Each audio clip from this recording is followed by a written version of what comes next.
Chapter 1102. A sword light flashed, and the head fell to the ground. In the blink of an eye, the previously arrogant and powerful general of the Dragon Spear Army had been beautified. He didn't even have the time to say, yeah. Who asked him to underestimate Sun Lang? Who asked him to think that he was lucky? He only cared about complaining to the martial arts hall and ignored the killing intent. On the way to Marquis Hongshan, he was only 3 steps away from Sun Lang, and that was the end of his life. Within 3 steps, Sun Lang was the Yama King who ruled over the life and death of mortals. If he wanted to kill someone, no one in the world could stop him, even if they were fully alert. Moreover, no one would be fully alert. The leaders of the martial arts hall who came together were also war legends who had achieved great glory and glory in the Tianyuan battlefield. They had rich combat experience and profound cultivation, but they inevitably fell into the wrong mindset. After all, they didn't know Sun Lang well enough. No one would have thought that under such circumstances, in front of the martial arts hall's generals, Sun Lang would not hesitate to cut off the head of the general of the imperial court. The head rolled, and the corpse knelt on the ground. There was no blood spurting out because the flame power of Ing Hua had burned the wound. In the night wind, the headless general was half kneeling on the ground. The scene was strange and shocking. Everyone was stunned by this scene. They were shocked by Sun Lang's decisiveness and ruthlessness. The remaining members of the Dragon Spear Army also cried out in grief and indignation. How humiliating and hateful was it that their general was killed? They clenched their weapons and were about to go up and fight with Sun Lang. However, the soldiers secretly raised their weapons. The flags of Shinto province were fluttering, and the imperial army had quietly surrounded this group of remaining soldiers.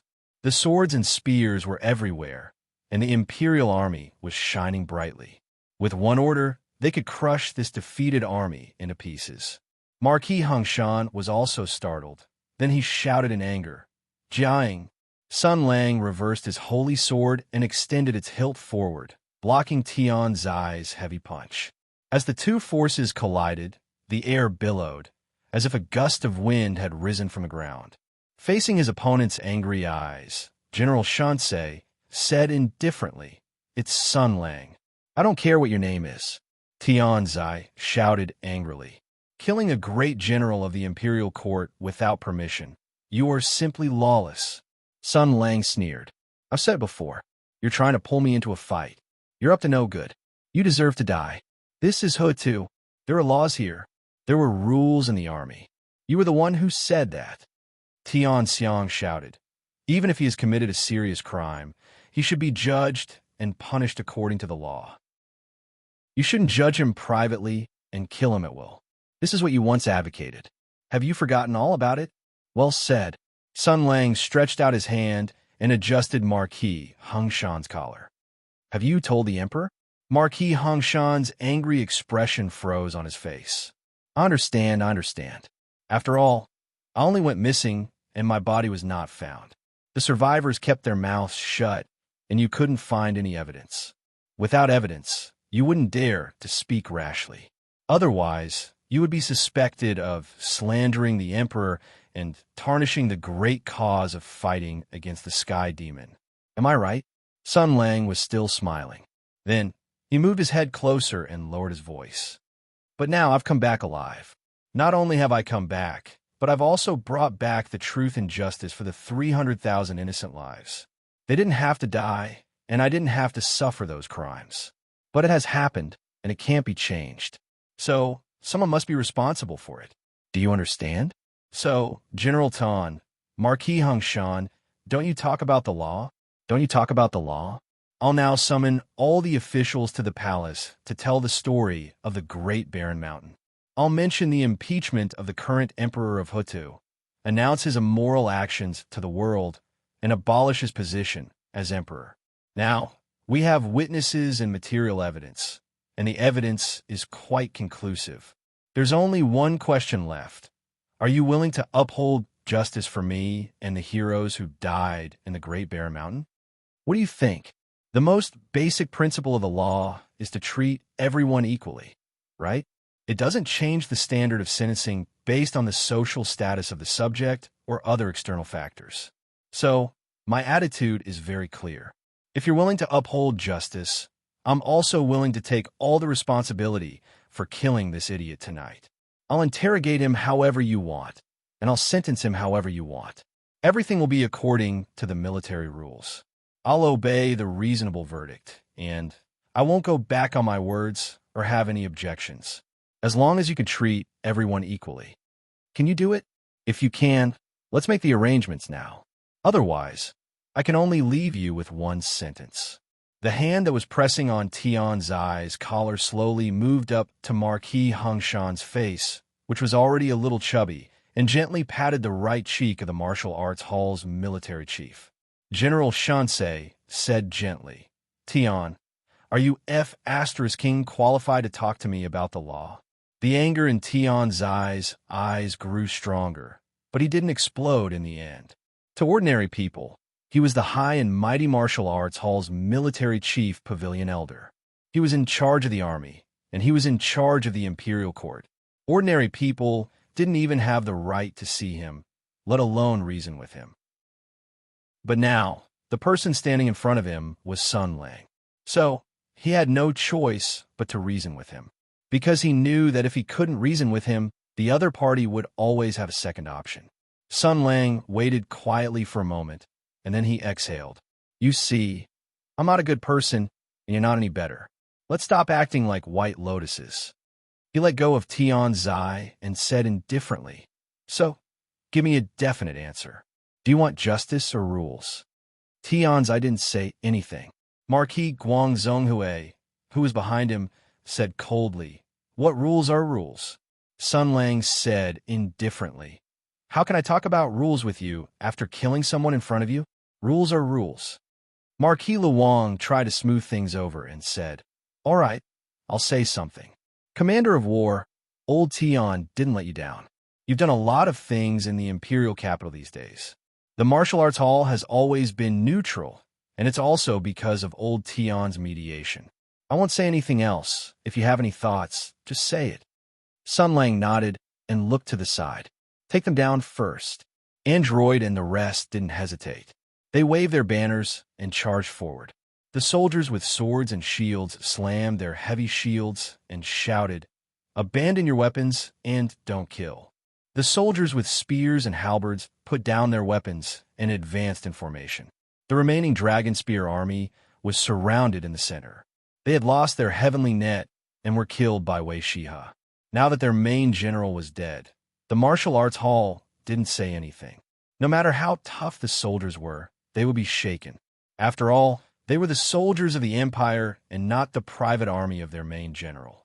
After the slogan of "Abandon your weapons" and "Don't kill" was shouted in Shinto province, many people chose to surrender. They had lost their drive and had no reason to continue fighting. A small number of soldiers wanted to resist, but Pan Mei and the rest approached them like ghosts. The imperial army rolled in and quickly subdued them. "This bastard has an accomplice. We'll know once we ask." Sun Lang kicked the head at his feet to the side and looked to the other side. Wei Shiha had been completely imprisoned. He used the sword seal to seal the Sun Radiant's sacred sword. A few commanders personally set up restrictions to restrict his chi. Then, they used golden and silver ropes to bind his limbs. There were even rings of fine steel chains on the outside. With such layers of security, even the 7 luminaries' sword Saint couldn't break free. Wei Wangshu looked at her elder brother, and a trace of worry flashed across her eyes. Then, she looked at Sun Lang and signaled with her eyes, "You promised me." Sun Lang ignored the flirtatious eyes of the Grand Moon Sword Mistress. He pondered for a moment and said to the few commanders behind him, "Hikari Kensei, the Solar Sword Mistress, has a profound cultivation base and possesses the power of positive yang. The divine light of the sun's fire can cleanse the darkness and annihilate all demons and monsters. It's enough to make the Sword Mistress immune to all poisons and evil spirits. In terms of resistance to poison and curses, she can even surpass the Water Sword Mistress and the Wood Sword Mistress." "How'd he go crazy?" Tian Zai said numbly. This is something we need to investigate. How can a solar sword mistress go crazy for no reason? There must be some unknown cause and effect. Sun Lang turned his head and looked at Wei Wangshu. The moment their gazes met, Wei Wangshu understood Sun Lang's gaze. She immediately revealed an expression of anger and hatred. "Commanders, please allow me to report. Before my brother lost control tonight, he only had suspicious and unfriendly contact with Sun Lang.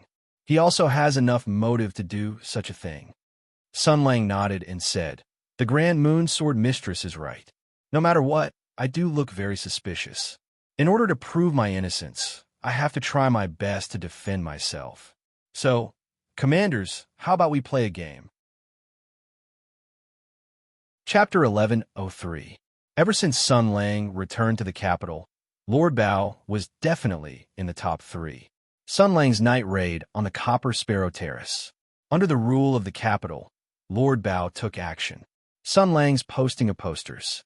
Under the rule of the capital, Lord Bao took action, causing trouble in the capital's rich and powerful families. The capital's public security case. Using the sacred fire sword to show off in the imperial ancestral temple. The capital's political case. Arguing with the Sun Moon Sword Sage at the Shun residence. The capital's post-deletion case. Arguing with the National Sword Sage at the Jupiter Sword Palace. The capital's pill case. As for now, General Shansei and the Sun Moon Sword Sage gave the capital's citizens a wonderful fireworks display in the middle of the night. Damn it. Of course, this was something that Bao Shiren should be in charge of. The pitiful mayor of the capital had rushed over in the middle of the night with the bailiffs. Everyone's face was filled with deep resentment. The dignified governor's face was about to darken again. He glared at Sun Lang, as if he was looking at a child who didn't let people worry at all. "What the fuck did you do again?" Sun Lang leaned against the door and sighed. "It's like this. Tonight, Wei Shihe came to my house and poured feces on me, insulting and shoving me. I tried to keep the peace and didn't want to provoke him, so I didn't make a move and gave way everywhere. However, he still wasn't satisfied with scolding me. He even took out his glorious sun sacred sword to slash me. After a few slashes, I dodged it, and he couldn't hold it in his hand. The sacred sword flew out of his hand, and I picked it up. Bao Shiren sucked in a breath of cold air as his entire body trembled. In just a short month, how many sword saints had died? And Sun Lang had personally slashed one to death. He said in a trembling voice, You're in big trouble."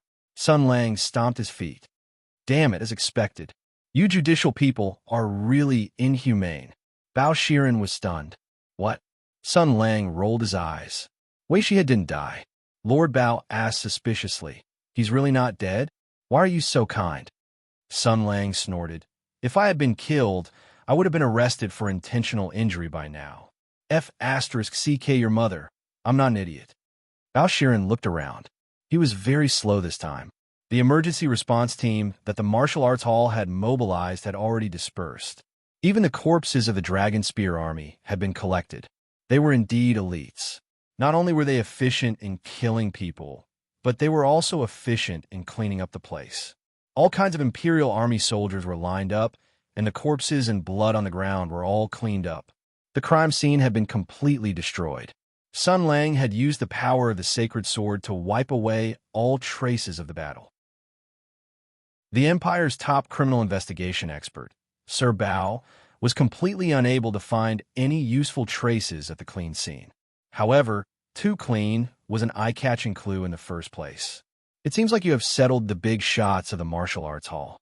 His tone was a little sour and also a little disappointed. He used to be an official of steel who would rather break than bend. Now, for various reasons, he had to wallow in the mire with a guy like Sun Lang. Even though he knew that this guy often played some treacherous tricks in the officialdom, he could only pinch his nose and watch. "What did you guys agree on?" he asked. "If it's not convenient to say, then forget it. There's nothing inconvenient about it. I still need your help with this." Sun Lang laughed and said, "The martial arts hall might be the main camp that contends with the military officials and the emperor, but the emperor is still the emperor after all. After decades of scheming and scheming, he should have planted spies within the martial arts hall. The elders of the martial arts hall aren't of one mind, and some of their attitudes are especially ambiguous, Master Bao said. You should first tell me what happened earlier. Sun Lang said, simply put, Wei Shihe attacked me for no reason and went crazy on the streets. He was suppressed by the iron fist of the Empire's dictatorship. He is now being detained by the martial arts hall. His sister went to deliver food. Bao Shiren frowned. Why did he go crazy? Sun Lang glared and said, Hey, I'm a victim. I'm a law-abiding citizen. I was attacked by a lunatic for no reason. You don't care about me, but only care about the lunatic. Do you still have warmth? Do you still have humanitarian spirit? Do you still have me in your heart? Bao Shiren said coldly, Wei Shihe is the Sun Sword Saint, but he was detained by the martial arts hall. As one of the people involved, you can still joke here. Do you still need my concern? I may be alive and kicking. Sun Lang clutched his chest. But baby, my heart is bitter. Lord Bao looked at him coldly. How are you bitter? General Shansei said in a low voice. How can it not be bitter? Damn it, people are not what they used to be. The world is so cold. Why do I have to encounter so many F***king things at such a young age? I've been targeted by all kinds of bastards. I've been judged by all kinds of people. Evil intentions, resentment, jealousy, all these negative things. Bao Shiren frowned. If you have something to say, say it. Don't talk nonsense. Sun Lang sighed. Do I still have to say it? I'm a victim. Look at me in the middle of the night. I was relaxing in the Copper Sparrow Pavilion, visiting a prostitute, F***king, having sex, having a threesome, etc. I didn't provoke anyone or offend anyone. Suddenly, someone came knocking on my door. If you want to fight, so be it. When it comes to fighting, I have never been afraid of anyone since I was young. But damn it, Wei Shihe suddenly became a mental patient. Damn it, a mental patient. A mental patient who comes from a rich and powerful family. It's not against the law for him to chop you up. He can chop you up however he wants. But what about me? Sun Lang pretended to wipe his tears and said sadly, I am a law-abiding citizen. I am a pillar of the country. I am a good man who follows the law. But when faced with a life-threatening crisis, when faced with a violent murder by a lunatic, I can't fight back. Tell me, what kind of world is this? Bao Shiren was a little confused. What do you mean? You usually pick fights and beat people up without thinking about the consequences. This time, you are in the right. You will definitely beat up Wei Shihe without a second word. Why are you not happy? Sun Lang sighed and said, I'm scared. In the end, my martial arts are too weak. I can't kill Wei Shihe in one blow. If I were to use a series of moves to kill him, those so-called experts sitting in the high court drinking wine and singing songs while imagining this matter would definitely say that my defense was excessive. They would say that I continued to pursue and finish off the other party after he stopped attacking me. They would even think that I deliberately killed him. Damn it, these idiots are just standing there and talking. This is a matter of life and death. Do you think it's like playing a fighting game on the computer where you can pause to think about the situation and decide on tactics? Bao Shiren was more and more puzzled. What are you talking about? Sun Lang waved his hand and said, Oh, don't mind it. It's just a strange dream I had last night. Master Bao shook his head. Sun Lang often said strange things that others did not understand. He was used to it. So, how did Wei Shihe? Why do you only care about Wei Shihe? Sun Lang said unhappily. I was almost chopped to death. He chased me all over the sky and slashed me. My young heart was seriously hurt. I didn't dare to fight back. I was afraid that I would kill him, but I was also afraid that I would get hurt. I dealt with a lunatic for so long, Okay. Bao Shiren reached out and patted Sun Lang's chest. You've worked hard. You've suffered. You've been wronged. Is that okay? Sun Lang blinked and looked at Bao Shiren. His cute eyes were covered with a layer of mist. That's it? You're just comforting me verbally? Master Bao was puzzled. Then how do you want me to comfort you? Somehow, he felt that there was something strange about this kind of conversation. Sun Lang rolled his eyes. Of course, we have to punish the criminal severely. Oh, so it's this. You narrow-minded guy. Bao Shiren calculated and said, since the martial art hall made a move and took Wei Shihe away, he is probably going to suffer. If he goes crazy again, he might not even be able to become the Sun Sword Sovereign. However, he is a sword saint after all. The Imperial Court has to give him some face. In the end, even if he attacked you, there were no serious consequences. You are alive and kicking here, but he is in a terrible situation.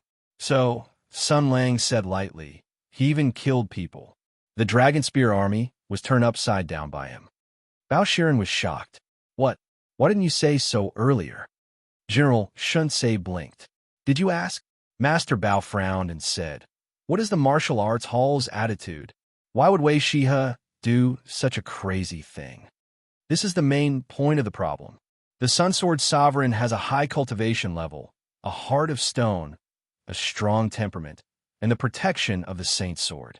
How could he lose his mind so easily? Sun Lang said slowly, this is also the problem that Tian Zai and the others don't understand and even fear. The powerful Imperial Army couldn't protect the powerful Sword Saint.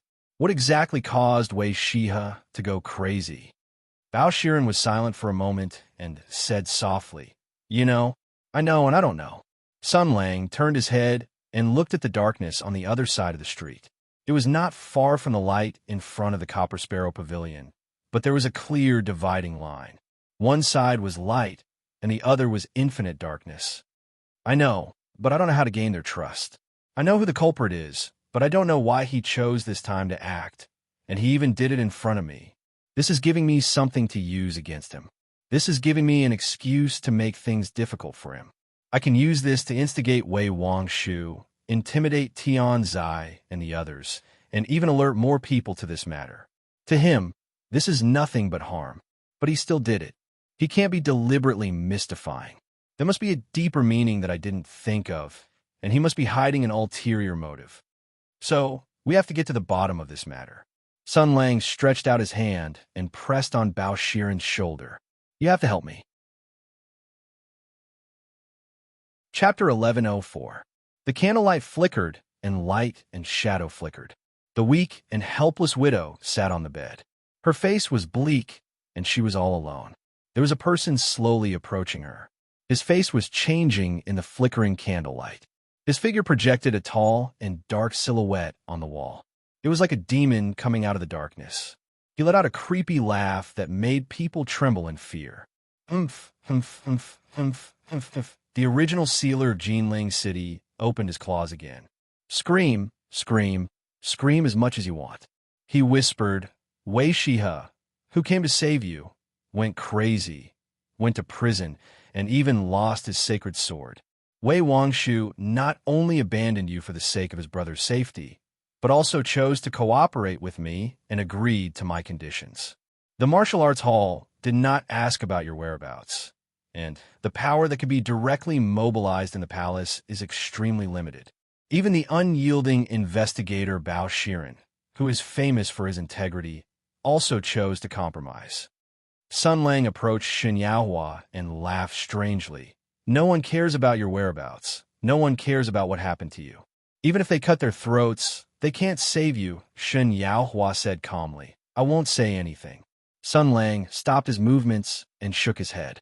The fire in the room lit up by itself, illuminating everything in the room. He looked at Shen Yaohua, who was close at hand, and said calmly, Why? The woman stubbornly turned her head to the side and chose to remain silent. Sun Lang sighed. He stretched out his hand, and a chair flew in the air and landed in front of him. General Shun Se sat on it and looked at the widow sitting opposite him, trying to make his words as gentle and calm as possible. The dead cannot be brought back to life. This is the law of the world that cannot be changed. Even if we have the magical weapons of the Imperial Army, it is still difficult to break the barrier between life and death. Otherwise, in the past dynasties, no one has broken the limit of lifespan, even if they stand at the top of the human race. Not to mention bringing the dead back to life. I can tell you responsibly that it is completely impossible. He pinched his eyebrows, hesitated for a moment, and continued, I am not lying to you, really. Even if the person who made the promise to you is a magical life form that does not belong to this world, even if it has many magical powers and secret techniques, It can't do this, because I've also looked through its memory. Even with the history, technology, power, and power of the sky demon, it can't bring the dead back to the world of the living. He paused for a moment and then said softly, "If I could, I would have done it myself." Shen Yaohua's eyes rippled for the first time. She turned her beautiful eyes and looked deeply at Sun Lang. She said, "You can't do it, but that doesn't mean that person can't." Sun Lang raised his eyebrows and said unhappily, "Don't you understand what I am saying? It is completely impossible." Shen Yaohua said stubbornly, "Even if there's only a trace of possibility, I still have to try. This is all the motivation that supports me to live. Otherwise, I might as well just die." Sun Lang took a deep breath and forced himself to calm down. He didn't want to vent his anger on the woman in front of him. "I will repeat it again. No, it is completely impossible." Shen Yaohua didn't get angry, nor did she become impatient. Her face was still calm, and there was no trace of anger in her voice. She only asked in a normal tone, "How do you know it is not possible?" Sun Lang's voice became louder. "Of course I know it is not possible. I have already said that I had a spiritual confrontation with him in the battle of the Great Bear Mountain and understood all his memories." The wife whispered, "Then why don't you know what he's going to do now?" Of course, that is because when Sun Lang said this, he suddenly shut his mouth. His face changed slightly, and then he seemed to think of something. Suspicion and thought appeared in his eyes. For a moment, he seemed to have thought of something, but the fact was still hidden in layers of fog, making him unable to see clearly for a while. That might be a very, very important thing. Yes, why don't I know what the ancestor, the devil, wants to do? Memory was a sphere divided into inside and outside, with thickness, a core, and an outer layer.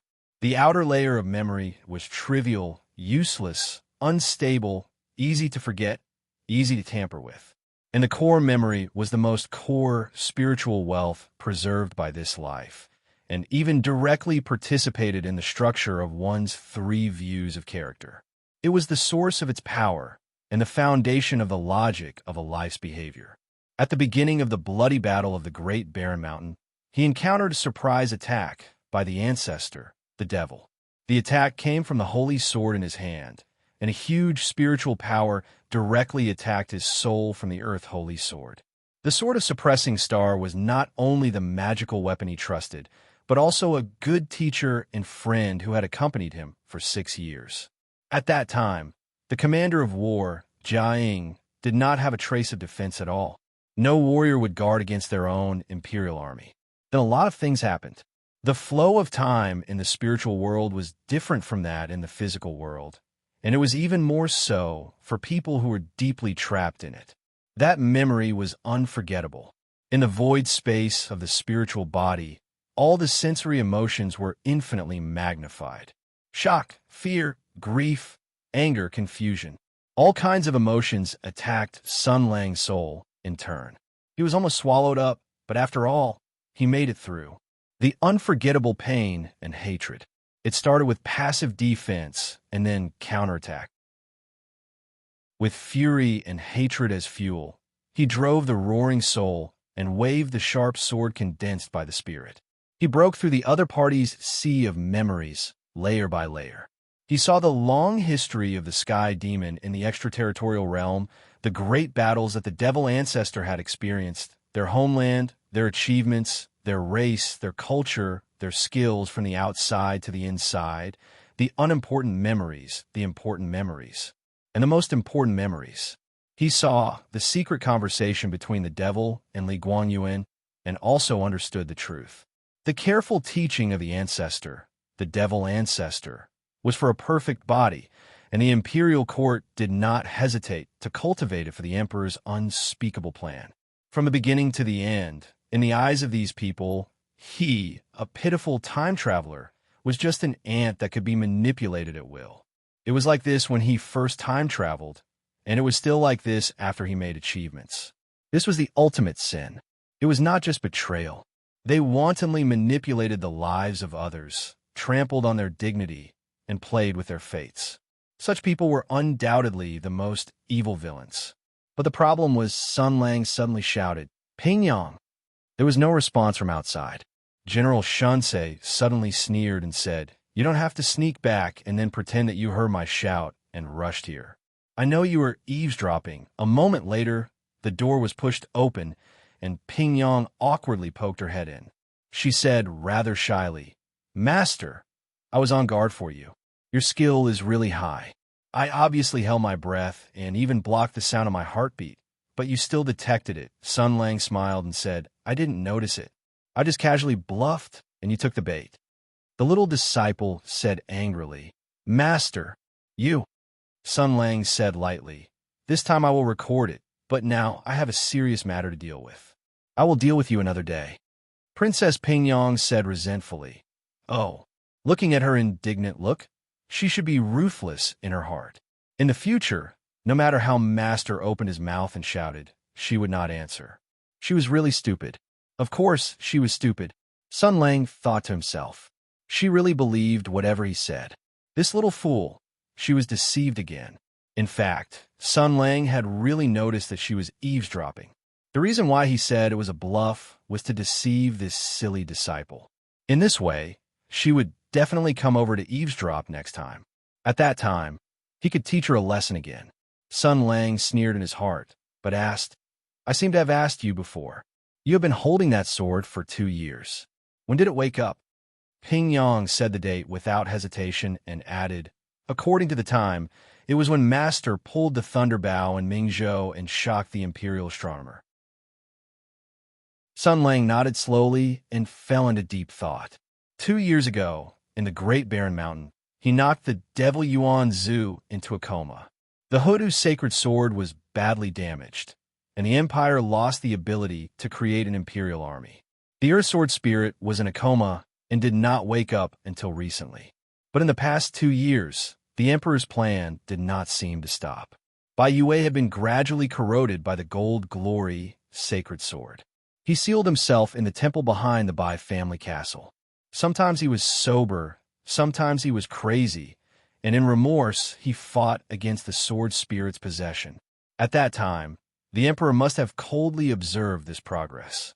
The immortality possession plan was not hindered by this. Ling Mu Li, who escaped from the Great Bear Mountain, also died in the past 2 years. Qi Lianyan, the playboy who had nothing to do, was also chosen by the Emperor during this time. He changed from an incompetent person to a sword sage who could wield the chaos sacred sword. What did this mean? There were 2 possibilities.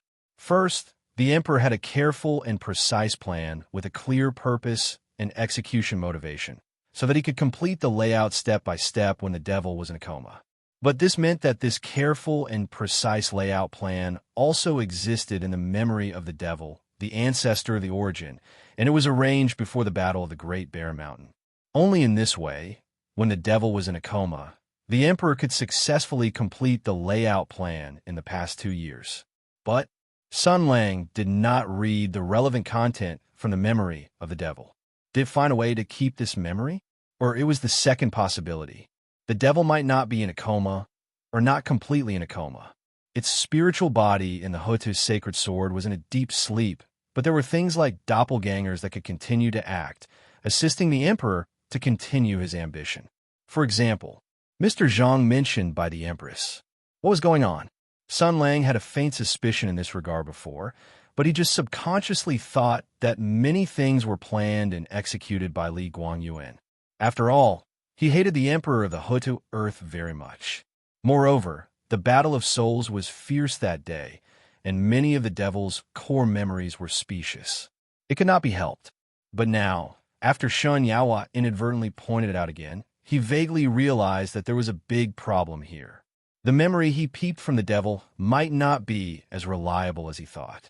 Thinking of this, his eyes turned back to Shun Yaowa again. The wife was in the tiger's den, but she was not afraid at all. Even if she was in the same room with a man like Sun Lang, and there was a guy like Pingyang, who looked like an accomplice, next to her, she was not nervous at all. When Sun Lang was lost in thought, she just sat quietly. I understand your feelings, but please realize that the dead can't come back to life. Even if there is a slight chance, it won't be your turn to try. I will do it myself. Sun Lang said sincerely. The creature who made you a promise is an evil and cruel alien. He has an ulterior motive. I can't trust him at all. I'm not trying to evade the responsibility, but I still have to say it. 300,000 soldiers died in the disaster. I barely survived. Brother Jean's soul was cut off in the great desolate mountain. There are two culprits behind all this. The first is Li Guangyuan, and the second is him. So I want revenge. I want revenge. I want revenge for myself, for Brother Jean, and for other dead people. I hope you can help me. Sun Lang said, I need your information. I need your testimony.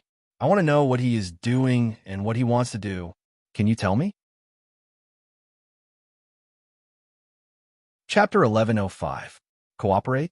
It was impossible to cooperate, not in this lifetime. She couldn't escape either. Only by continuing to resist would she be able to keep the secret. In this way, coming to Sun Lang's house was like returning to her own home. The feeling here was much better than at home. Sun Lang's words were pleasant to hear. He didn't know how to use torture to extort confessions, and he didn't dare to get physical. She really liked it here. That was about it. In the face of Sun Lang's sincere persuasion, Shen Yaohua chose to resist strictly. Sun Lang flew into a rage, but he couldn't do anything to Shen Yaohua. He didn't lack decisiveness at the critical moment, but there was no crisis now. For the sake of Brother Jean, he couldn't be ruthless. A beauty's shamelessness was the most difficult trick in the world. Although Sun Lang was the kind of straight man who treated women like dirt, but Shen Yaohua's identity was really too special. Otherwise, he would have already given her a few big slaps. Now he could only sulk, while Shen Yaohua's wife sat calmly and dignified on the bed, with a sense of what can you do to me in her indifference. Mother asterisk her, take her holy sword first. Sun Lang's face was fierce. He took a step forward and was about to make a move. Suddenly, he heard Shen Yaohua say, You took my holy sword, which means you took everything from me. I'm not your opponent, and I have nothing to live for. If that's the case, I can only die. Why don't you kill me and then take the sword? General Shen said angrily, If I take your holy sword, I have 100 ways to deal with you. You want to die? I'll make you feel so good that you don't even have time to think about dying. Facing this kind of harassment, Shen Yaohua was still unmoved. Will you do that? Sun Lang sneered. You think you have me? Shen Yaohua wasn't proud. Instead, she sighed. No, I'm taking advantage of your guilt and softness. This comes from the sacrifice of my late husband and your restraint. I understand this very well. But even so, I'm not willing to give up. We're both doing what we think is right. Sun Lang was slightly startled. The woman stared at Sun Lang. The man's shadow was reflected in her limpid eyes. At this moment, there seemed to be clouds passing through her eyes.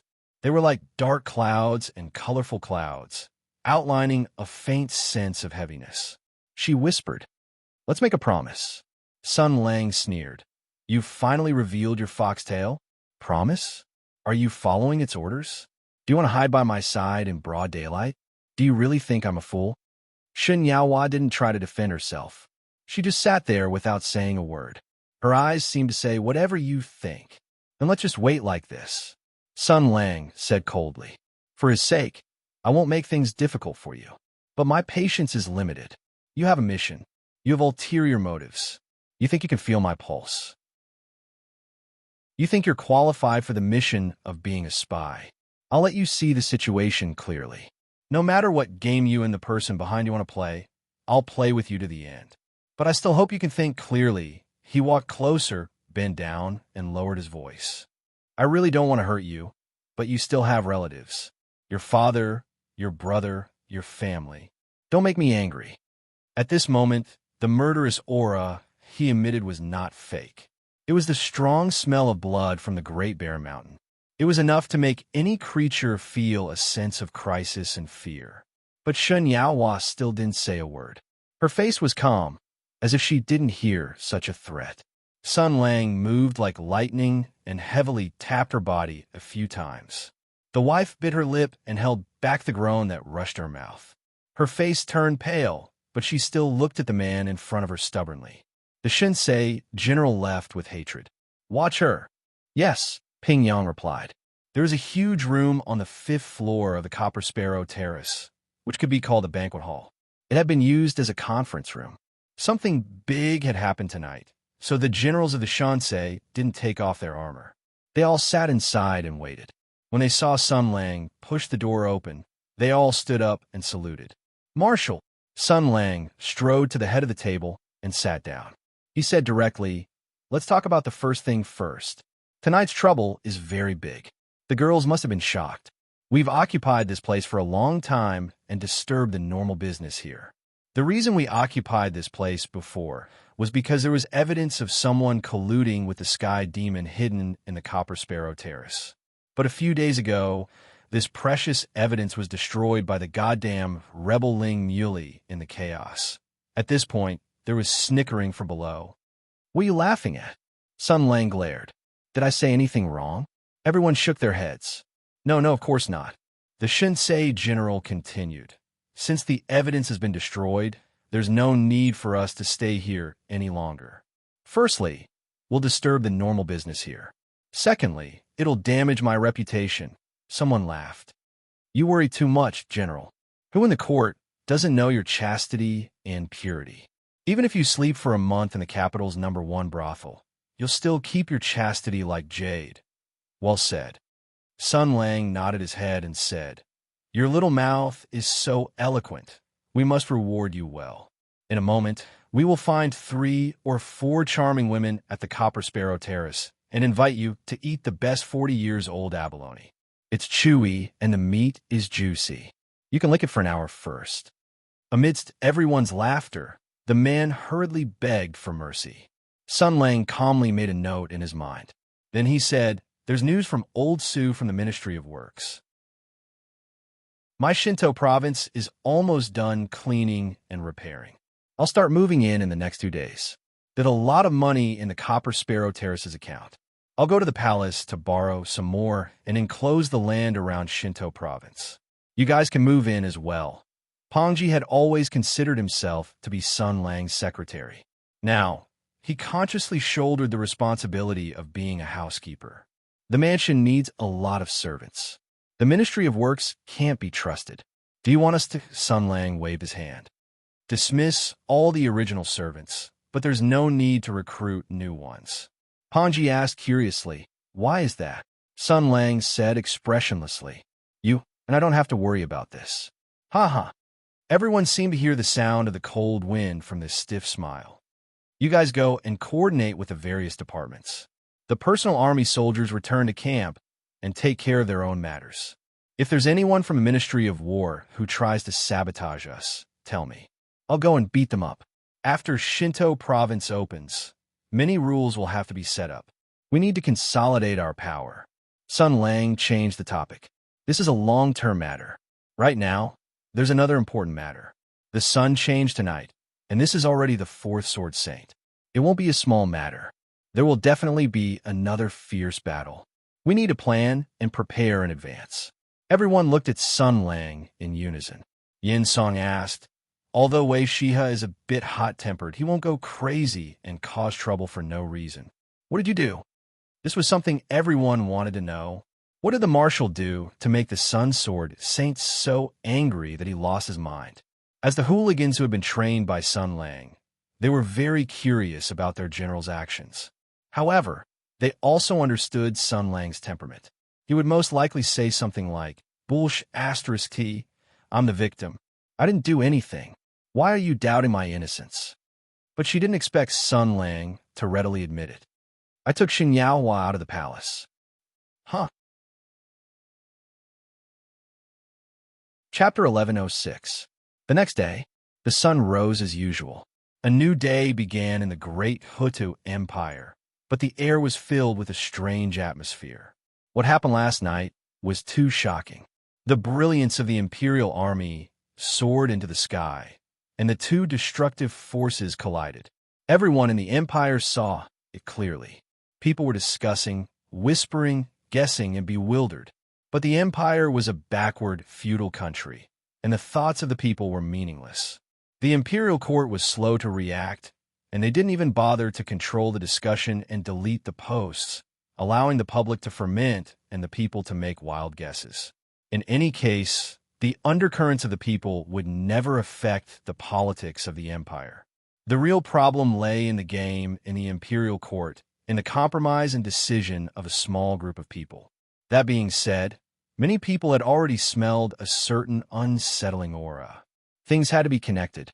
About a month ago, the suspected fire sword saint, Qi Lianyan, was killed on the street. After that, the assassination of Mu Yao, which shocked the entire imperial court, broke out, and the Star Sword Saint became a traitor.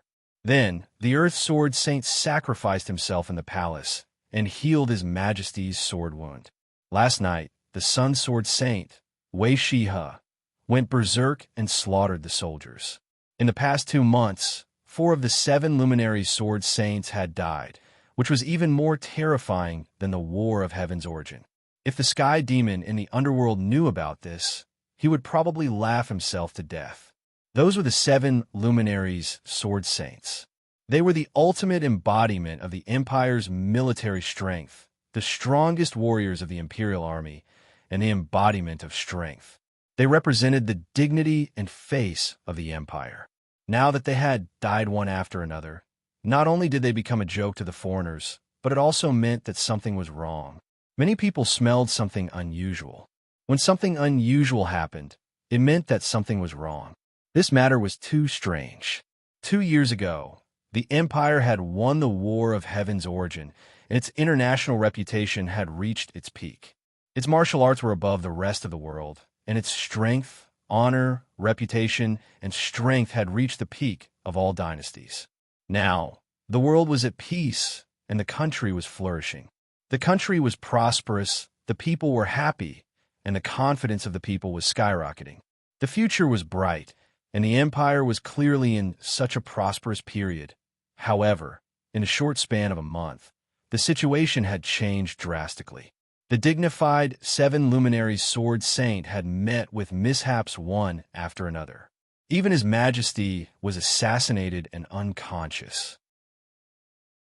Against the background of the empire's prosperity, such a thing was particularly dazzling and shameful, and even more so frightening to those who were knowledgeable. They could vaguely sense that a heart-palpitating storm was brewing, hidden under the appearance of the empire's prosperity. He had to figure out what was going on. Qi Lianyan's case aside, the nation-suppressing sword, which was a saint weapon, could not be verified. Ling Muli had committed treason and assassinated the emperor. However, Wei Shihe had been captured by the martial arts hall commanders. He was the most crucial witness. But in order to find out what was going on, one person had to be involved. Shinsei General Sun Lang. His shadow could be seen in all the recent major events. The Fire Radiance Sword Saint, Mu Li, had died under his mouth. Of course, he wouldn't admit it. Before Ling Mu Li assassinated the emperor, he seemed to have had a conflict with Sun Lang. The matter of a nation-suppressing sword saint was also unclear to him. He was even the prime suspect of Wei Shihe's madness. Oh, right, there was also the widow, Shun Yaohua, who was suddenly recognized by the Water Radiant Sword. No matter what happened last night was a major event. Everyone in the imperial capital was paying close attention to it, and the entire court was discussing it. The commotion last night was so big that it couldn't be covered up. Moreover, it involved the Sun Sword Saint going crazy and killing people. No one was willing to cover it up. Everyone in the imperial court wanted a result. The emperor was still lying on the bed, pretending to be dead. He relied on the performance of the nation-suppressing sword saint to gain the initiative. When it was suitable for him to appear, the emperor, who was protected by the heavens, would slowly wake up from his coma. When it was not suitable for him to appear, the emperor, who had just recovered from his serious injuries and had yet to recover his vitality, would be mentally exhausted and fall into a deep sleep. At this time, he wasn't in a hurry to jump out. The empress naturally became the vanguard to carry out His Majesty's will. Since yesterday, she had urgently summoned the martial arts hall's ministers into the palace and inquired about many inside stories. She had also poured dirty water on Sun Lang, as if nothing had happened. Today, she had even formally convened a meeting of the ministers and proposed to hold a court session to clarify the truth. They wanted to investigate the Sun Sword Saint's sudden madness and find out the truth. They wanted to arrest the reactionaries who harbored evil intentions and bring them to justice. Empress also mentioned the disappearance of the newly promoted Water Radiant Sword Saint, Shenyaohua, and made a clear hint that all of this was related to the rebel Sun Lang. The civil and military officials listened patiently to this old woman's blabbering. They were really impatient, but the other party's request was reasonable. With Empress as the Emperor's representative, she also had the authority to ask questions and make suggestions to the officials. Everyone looked at each other and then realized that Sun Lang didn't come. They sent a eunuch to invite him. The eunuchs of the various eunuchs in the Forbidden Palace calculated and kicked a sacrificial victim who was usually not popular to the Copper Sparrow Terrace to invite the Shinsei general. That pitiful eunuch took a full half a shurchen, 1 shurchen equals 2 hours, to return to the palace. The Empress had already been waiting impatiently for a long time. Seeing this, she lost her bearing as the mother of the world because Sun Lang still hadn't come. Useless eunuch, where is he? She kicked the eunuch in the chest and sent him flying 7 or 8 feet. That pitiful eunuch didn't dare to use his martial arts to resist. The Forbidden Palace was the most dangerous place. Surviving here required wisdom and skill. He hit the ground in the most embarrassing position and rolled a few times. Blood seeped out of the corner of his mouth. He struggled painfully and knelt on the ground, kowtowing repeatedly. Empress, please forgive me. Empress, please forgive me. This lowly servant is only a lowly servant. How could I go against a general? Empress said hatefully, this thief dares to look down on imperial authority and openly disobey orders. This Empress thinks that he has a guilty conscience. Marquis Hongshan Tianzai frowned and said, get up first. What did Sun Lang say? That eunuch didn't dare to get up. He just knelt and said in a small voice, replying to the Marquis, Shinsei General, this lowly servant really doesn't dare to say. Empress said sternly, speak the truth. Tell me everything he said. That eunuch kowtowed again and said in a trembling voice, General Shinsei said that he is unwell and can't come. Empress was so angry that she laughed. That's strange. A martial arts expert, the fire sword master, can he also be unwell? Marquis Hongshan said indifferently, Sun Lang must have something else to say, right? The eunuch made up his mind and continued. The general said. Empress shouted, you are very respectful to this traitor. Sun Lang said that he was frightened last night. First, he was chased and attacked by the Sun Sword Saint for no reason. Then, he was yelled at by the Dragon Spear Army. He said that as a loyal subject of the Empire, he suffered such a great grievance. The imperial court didn't comfort him and instead guarded against him like he was a criminal suspect. He was very, very pitiful and helpless. Empress spat, bah. Who else but him is the most shameless person in the world? She really hated Sun Lang. She wanted to scold him, but the person kneeling in front of her was only a eunuch. Even if she scolded him, Sun Lang couldn't hear a single word.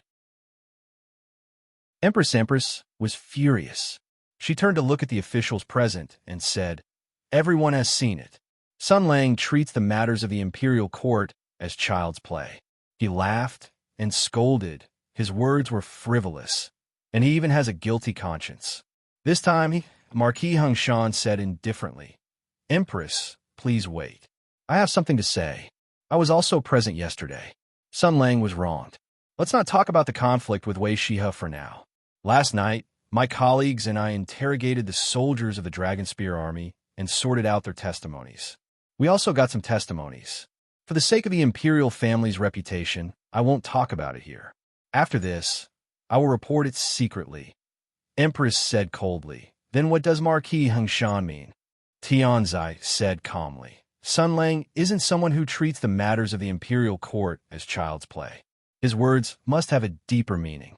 It's definitely not just because he's angry. He looked at the eunuch and asked, what else did Sun Lang say? The eunuch shook his head. No. If that's the case. Tianzai bowed. Empress, please move your phoenix carriage and lead us to visit Sun Lang. Chapter 1107. Empress, please move your phoenix chariot and lead us to visit Sun Lang. Once these words came out, everyone was shocked. No, Empress had lived in the inner palace for a long time and lacked political wisdom. As a woman, her innate physiological structure was different, so she didn't understand the principle of being flexible. How could she be willing to comply? Motherf asterisk Kerr, it's obvious that Sun Lang is just putting on an act. Don't tell me that this consort has to personally go up and curry favor with him? No, definitely not. The Empress said angrily. Marquis Hung Shan, Sun Lang claimed to be sick. Obviously, he has a guilty conscience and is evading responsibility. He abandoned his family and the country, treating the safety of the country as a child's game. He should be reprimanded and heavily punished.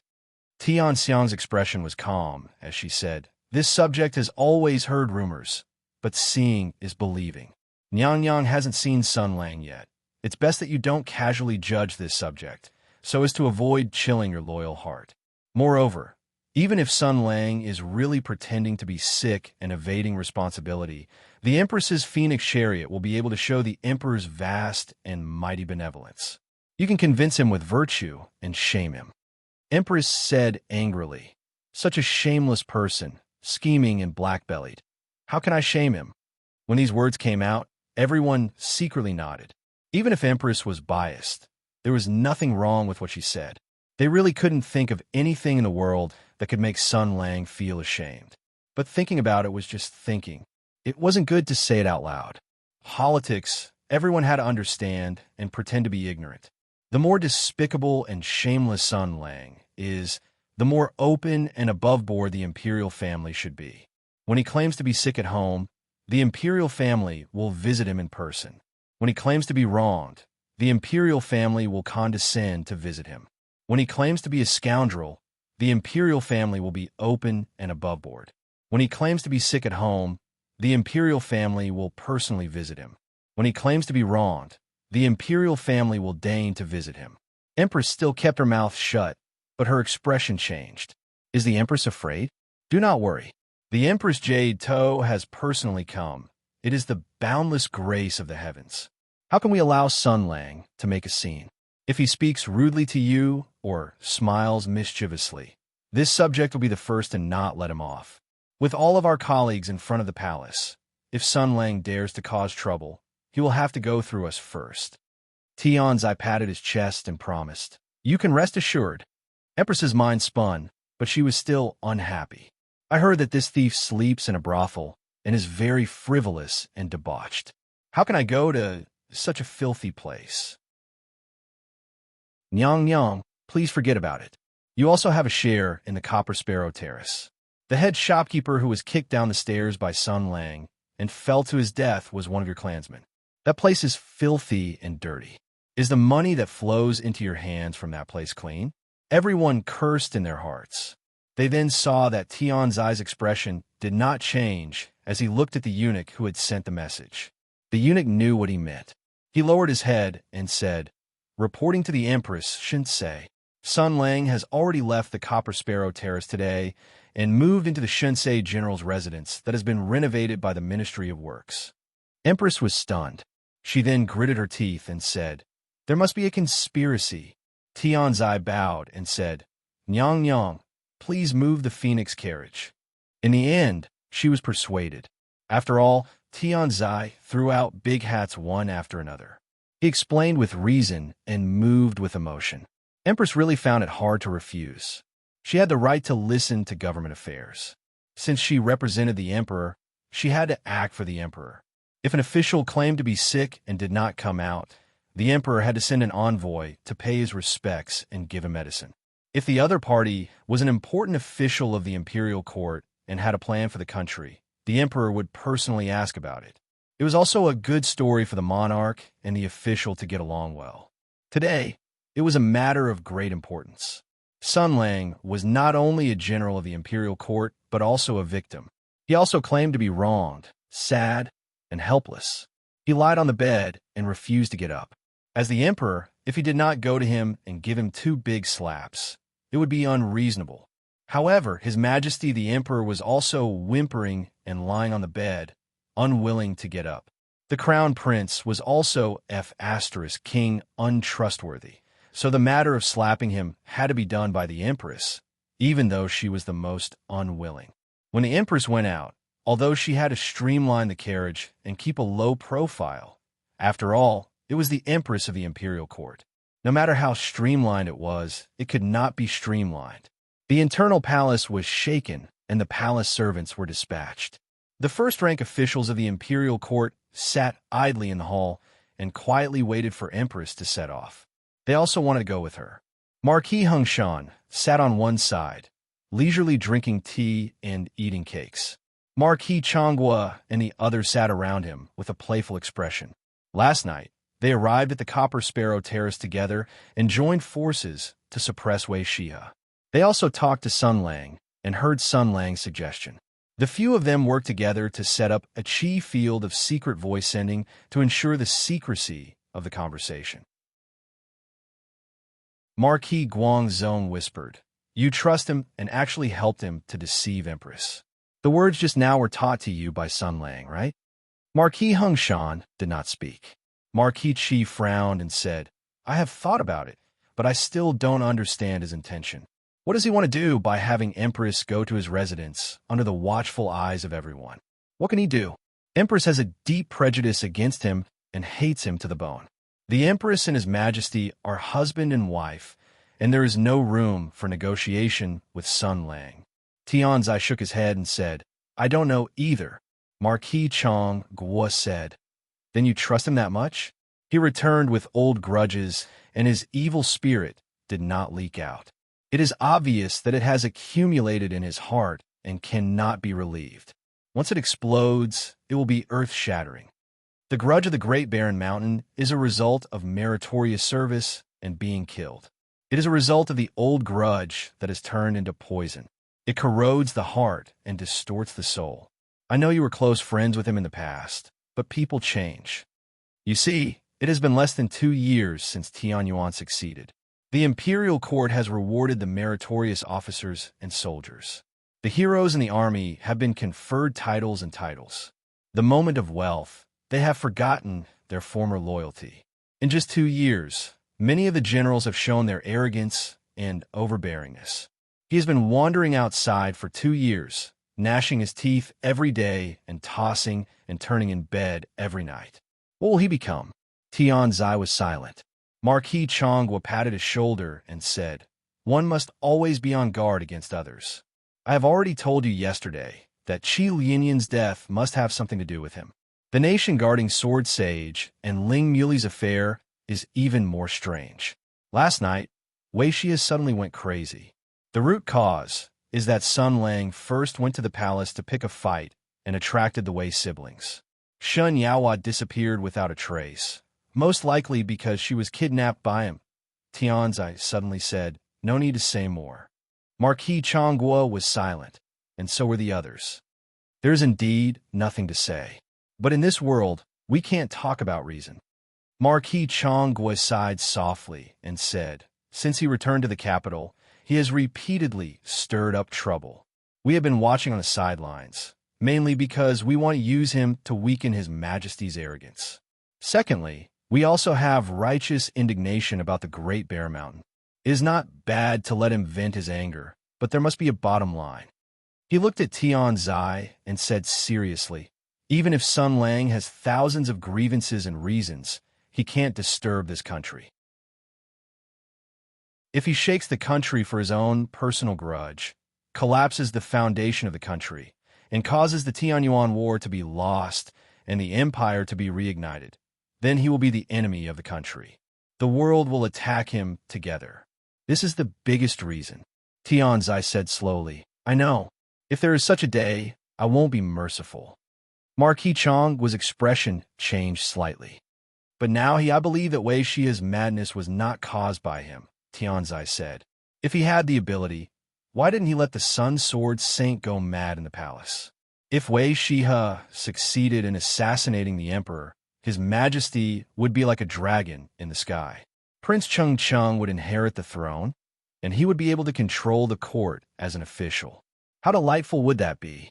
Marquis Changhua was speechless. This was indeed inexplicable. Furthermore, Tianzai said, since he returned to the capital, he has stirred up a lot of trouble. It seems very lively, but if you look at the source, you will find one thing. Although he has caused a lot of trouble each time, he has actually maintained a lot of restraint. He has not taken the opportunity to seize power, nor has he hit his political opponents when they are down. Even when His Majesty was unconscious, he did not use thunderous means to control the officials. He did not even think about it.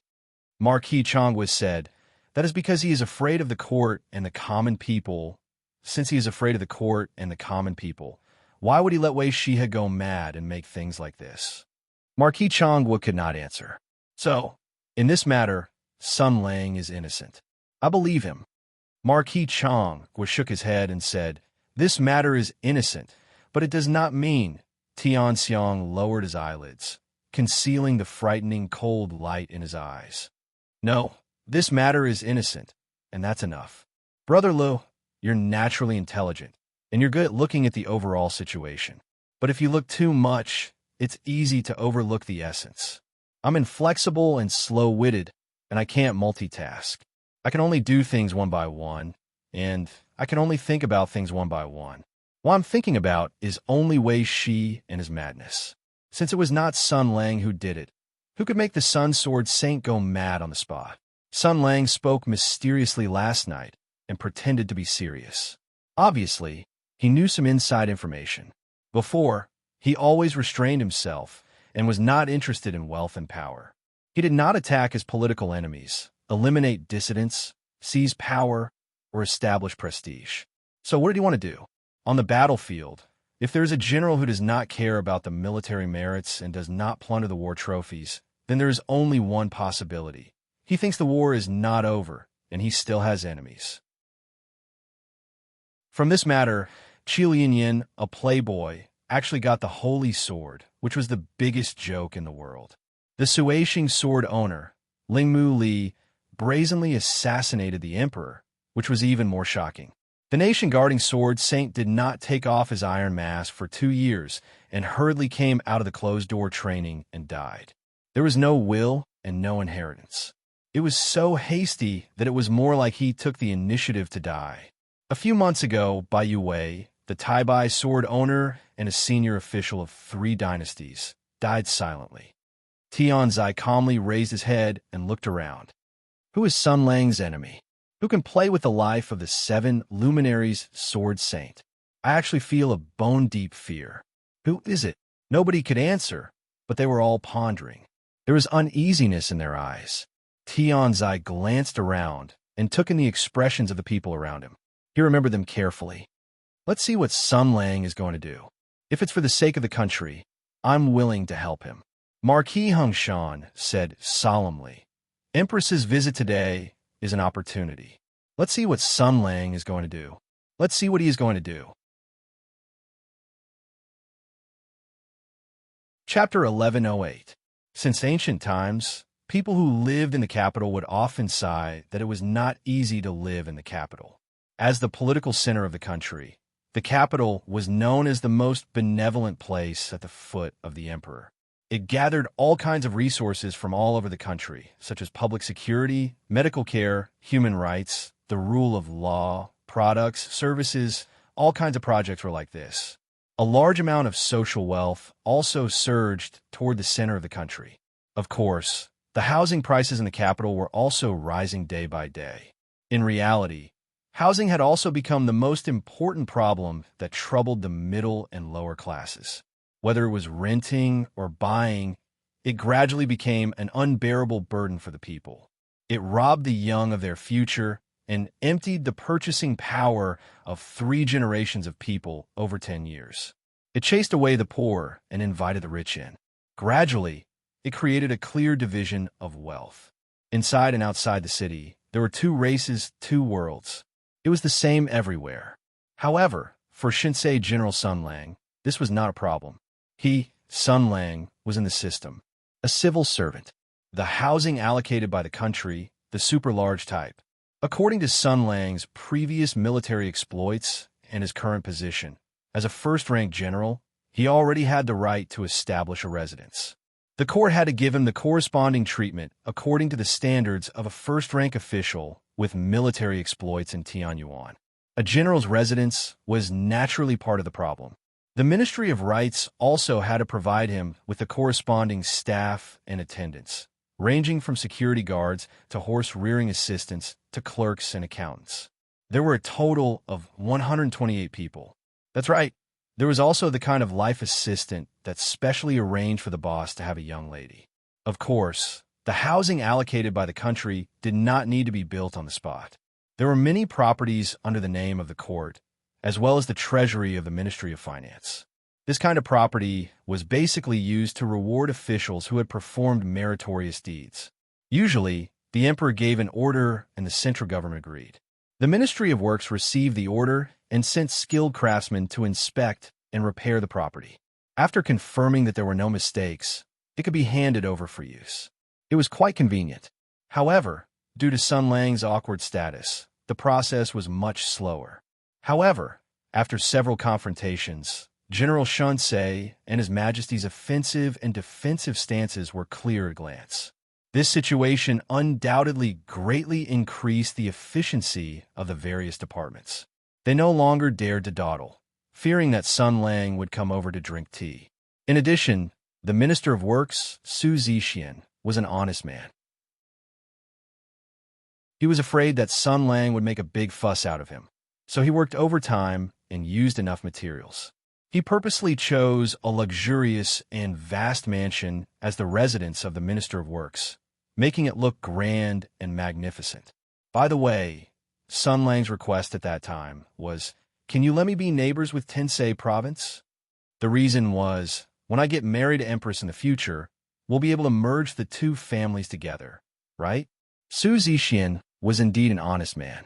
After hearing this request, he took out a map on the spot to confirm whether there was a vacant residence that met the request. He didn't expect that there really was one. It was just a little small. However, considering the idea of merging the two families in the near future that General Shinsei mentioned, this didn't seem to be a big problem. Of course, this matter was left unsettled in the end. This was because when Minister Su and General Sun were discussing the details, the honest Lord Su casually mentioned something along the lines of, relatives of the Ronghua family can also live here. As a result, General Sun's smile gradually froze. After a moment of silence, he chose a place that was thousands of miles away from Tensei Province and the Copper Sparrow Terrace. This was the place where Empress and the other important officials were standing now. It was worthy of being the residence of a general of the imperial court, worthy of being the residence of the #1 general of the Tianyuan Empire. In the imperial capital where every inch of land was worth an inch of gold, the area it occupied was outrageous. The imposing gate stood tall, the continuous courtyard walls crazily enclosing the land. One could faintly see buildings with overhanging eaves and towering ancient trees. The leisurely chirping of birds and the soft rustling of branches in the wind spread out. A plaque with the 3 words Shinto Province, written in gold, hung high above the gate. Other than this, there was nothing else. The gate was tightly shut. There were no guards. There were only 2 stone beasts silently squatting in front of the gate to guard the residence. The Empress was supported by the eunuchs with a group of important ministers following behind her. She raised her head and looked at the divine stratagem manor, which had an extraordinary atmosphere, and said coldly, "Is this a closed door?" There were already palace servants knocking on the gate, but no one responded after a full 5 minutes.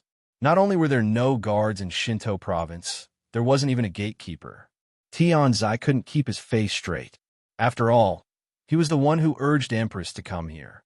It was really not good to see such a scene when she arrived. He shouted in a deep voice, "Empress has arrived. Why hasn't General Shunsei shown himself yet?" A voice responded from the depths of Shinto Province. He's coming, he's coming." Empress sneered. "He's full of energy. Isn't he feeling wronged, lost, and helpless?" Everyone waited in silence for the owner of the residence to open the gate. Then, they waited for another 5 minutes. Empress was about to explode a second time when she heard a muffled sound. The heavy gate slowly opened, and General Shunsei stuck his head out and smiled at everyone. "You're here." Tianzai glared at him and said, "What are you dawdling for?" Sun Lang gave a simple and honest smile. "I'm sorry, my house is really too big. It's really too far to run from my bedroom to here. I almost got lost. I'm just a country bumpkin. Please don't take offense." He turned his gaze to Empress and continued to smile honestly. "Empress, what are you doing here? Don't be angry, don't be angry, don't be angry." Empress barely suppressed her anger and told herself to calm down. She took a deep breath and said calmly, "I summoned the general to the palace today, but I heard that the general was frightened yesterday." Sun Lang glared at her and said, "Empress, you're the one who was frightened. It's only been a few days since something happened to His Majesty. Is there a need for you to be like this? What is this guy saying?" Empress looked at Marquis Hongshan, meaning that this guy is starting to make a scene.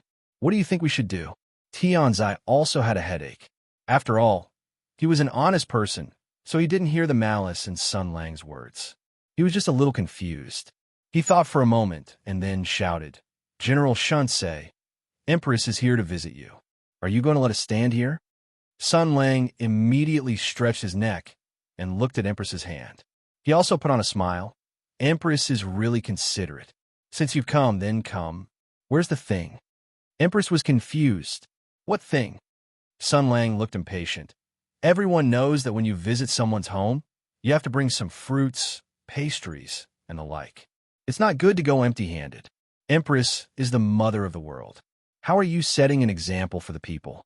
It's fine if you don't bring anything, but it's also fine if you give me some money. Look at how poor my life is. Every day, I sleep in this big house that's a few thousand square meters. I'm lonely and cold. I don't even have the money to hire 100 maids. I'm alone in this second ring field. I don't have anything." Empress was so angry that she laughed.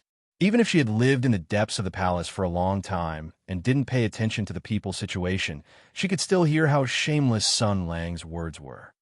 "Did the Ministry of Rights and the Ministry of Works not provide you with housekeepers and servants?"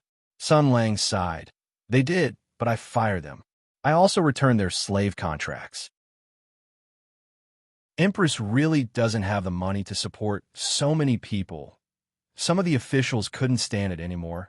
"General, the monthly salary of the housekeepers and servants provided by the Ministry of Rights is paid by the imperial court. They don't spend your money. That still won't do." Sun Lang waved his hand and said, "You may know a person's face, but you don't know his heart. How can I feel at ease using them? If they stay in my house, I won't be able to sleep well. If they have evil intentions and want to take my chastity at night and take my body, I won't be able to call for help. Don't you think so?" Tianzai frowned and said, "Don't talk nonsense in front of the nation's mother. Hurry up and open the door and let us in." Sun Lang looked troubled. "Why do you want to come in? I think it's better if we don't. You're all people with reputations. If you don't bring gifts when you're guests, you'll be suspected of being stingy. If word gets out, it'll ruin your reputation. Don't glare at me. If you insist on coming in, it's not like we can't discuss it." He took out a stack of paper from nowhere. "This is a promissory note. Everyone needs to stamp their fingerprints. Treat it as a gift. I'll send someone to your residences to cash it later. Damn it, what the hell is wrong with this guy?" Empress saw that Sun Lang was full of nonsense and became suspicious. She said coldly, "General, you're making all kinds of excuses. Could it be that there's something shameful in your residence that you don't want us to see? What a coincidence. Last night, the Sword Saint of Water, Shun Yawa, disappeared for no reason. I was just about to ask you about it." Chapter 1109. What a coincidence. Last night, Sword Saint Shun Yawa disappeared for no reason. I was just about to ask General Shang about this matter. As soon as these words were spoken, the ministers accompanying Empress all felt the urge to cover their faces and sigh. "Empress, can you have some political wisdom? If you reveal your weapon now, aren't you just giving Sun Lang a chance to make a fuss? He's the kind of monkey that will jump up if given a pole. As expected, when the general of divine strategies heard this, his eyes widened. Missing? What happened? You keep pretending. Empress sneered inwardly as she stared sharply at Sun Lang. Last night, Swordmaster Shen was lured out of the imperial palace. Wait. Sun Lang's expression changed as he sternly said, Shen Yaohua is the widow of the late Sword Saint of Water, a dignified and chaste woman of the dynasty. Why would she stay in the imperial palace in the middle of the night? Empress, as the mother of the dynasty and the role model of all women, don't you understand the rules of chastity? You are the ruler of the inner palace and the imperial harem. All matters of the imperial harem are decided by you alone. Why would you force the widow of a hero of Tianyuan Empire to stay in the palace? The Empress did not expect Sun Lang to shoot at her from this angle. Hearing this, she panicked. She immediately denied, I did not. Sun Lang's expression became agitated. He stretched out his hand and pulled, and the huge golden-painted beast ring doors suddenly opened. A gust of wind swept out, and the general of divine strategies figure flashed over the tall threshold, approaching the Empress aggressively. You don't have it? If it wasn't Empress, who did? Empress, don't tell me that Shen Yaohua willingly stayed in the palace. Empress had been beaten senseless by Sun Lang during their several confrontations in the imperial court. A seed of fear had long been planted in her heart. Now that she saw him being so aggressive, she subconsciously panicked. By the way, aggressive is a verb, not a verb. Don't get wrong. Therefore, Empress only said, Sun Lang's expression suddenly changed. His eyebrows rose, and his anger was clearly visible. What do you have to say, Empress? Shen Yaohua and my brother Chao are a perfect match, a match made in heaven. Who would have thought that during the Battle of the Great Desolate Mountain, the Battle of the Great Desolate Mountain would turn against them, causing them to bleed and leave this world forever? She lost her husband at a young age. Although she left the family, she lived in seclusion for the past 2 years. She kept her husband in her heart, but did not have the thought of remarrying. How admirable! Today, Brother Chao's spirit is not far away. The husband and wife were united, causing the light of the stars to shine. She, a woman, was recognized by the sacred sword of water and became the master of the sword. As the saying goes, if one never forgets, there will be an echo. She was deeply affectionate and loyal, unchanging even in death. Only then did the sacred water appear. This was her reward for spending 2 years alone in the temple. But the 2 years of infatuation and the unchanging affection that my brother Chao had for me were all destroyed by you in a single night. Shen Yaohua was forced to stay in the palace after obtaining the sacred sword. If this matter were to spread outside, who knows how many rumors would arise. Her reputation would be completely ruined. Empress, you are also a woman. That's too much. Indeed, it was too much. Empress was the most honorable woman in the world. She was the role model for all women in the world. She was the most powerful woman in the world. Yet, she had been punched with the iron fist of political correctness by a steel-like man. No, it was a combo. Everyone was stunned when they felt General Shen's surging and incessant verbal power. Sun Lang's choice of angle was too tricky. The imperial concubine was struck dizzy, and there was no need to mention the grievance and resentment in her heart. I'm Empress.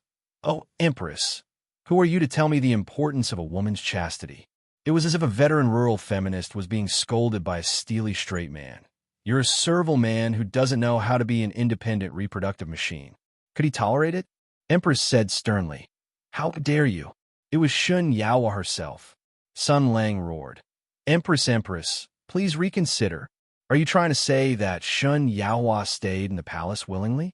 There are some words that you have to take responsibility for saying. The imperial concubine waved away the eunuch's support and said angrily, Good. You're really the first to complain. I haven't even investigated your crime of disrespect, and you're already accusing me. Sun Lang's eyes widened. I'll let the imperial concubine know that this isn't your imperial palace. This is the imperial capital. This is a place of reason. It's not a place where you can hide the sky with one hand. Today, you said that Shen Yaohua willingly stayed in the palace. You're ruining the reputation of Tian Yuan's widow. You're ruining the fruits of victory of the Tian Yuan War. You're making my poor brother Chao unable to rest in peace after his death.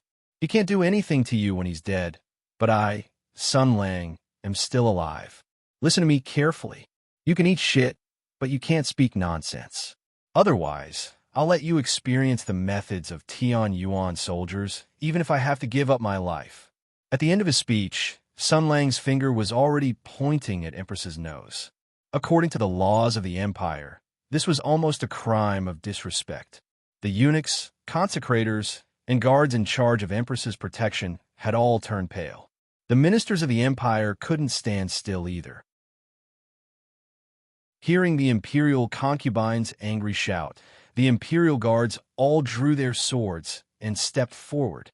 Sun Langqing took out the sacred sword of Mars and raised it, sweeping his gaze around. What's the matter? Are you all here to offer your blood and celebrate the happy occasion of this sun's housewarming? Marquis Hongshan stood in front of Empress and said sternly, Sun Lang, what are you doing? Damn you, Tian Buowang. Didn't you hear me just now? You're also a soldier of Tian Yuan. Do you have the right to pretend that you didn't see my name being insulted? Sun Lang pointed his sword at the other ministers. These people were all heroes of their time. Although they were now in high positions, they had also been on the battlefield. You're all not talking?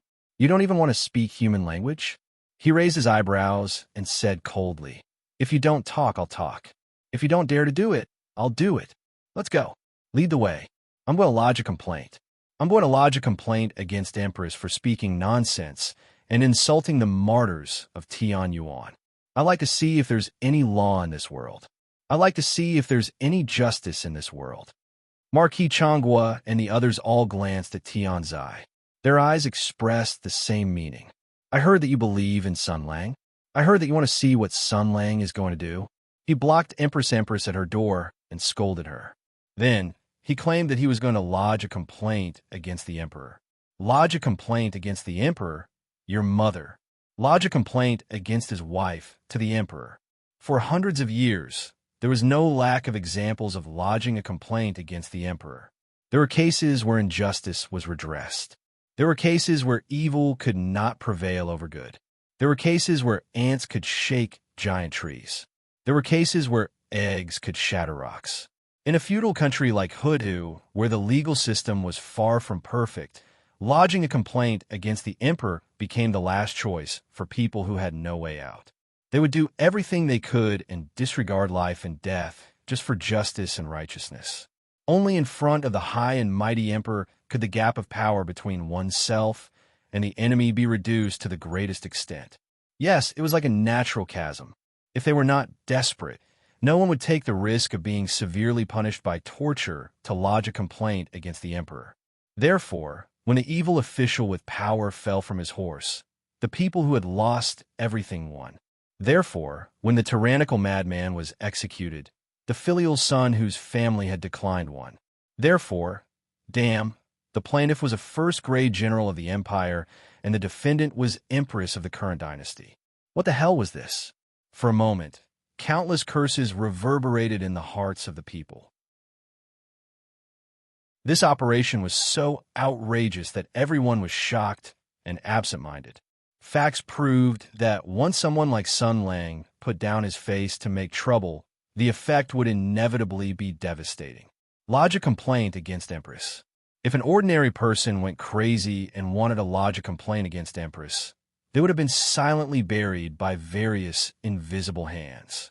They would not even have the chance to say their last words. However, the plaintiff was Sun Lang.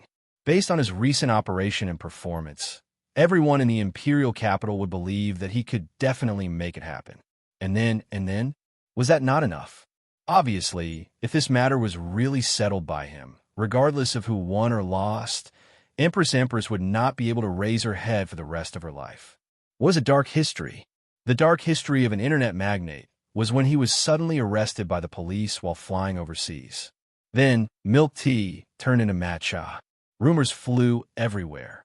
Regardless of whether he was innocent or guilty, regardless of whether he was in jail or released, when people mentioned him in the future, they would smile knowingly. They would think of this incident and bring it up. This was called a dark history. Moreover, General Shinsei successfully lodged a complaint against Empress. This was definitely a major event that would be recorded in the history books. Rumors spread among the people and spread everywhere. Foreigners would crazily pay attention to it and repost it.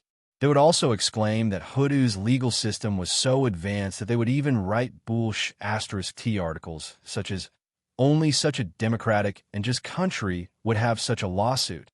Not to mention the people who were bored out of their wits and bored unofficial history writers. It was easy to imagine what kind of role the Empress would play in this eternal rumor. The people of this era valued reputation more than anything else. When the imperial concubine thought of this, her face turned green. Even if she racked her brains, she would never have imagined that she would be checkmated by Sun Lang in a place like this. She was not a saint who had no desires, nor was she a perfect person who did not care about honor, disgrace, or reputation.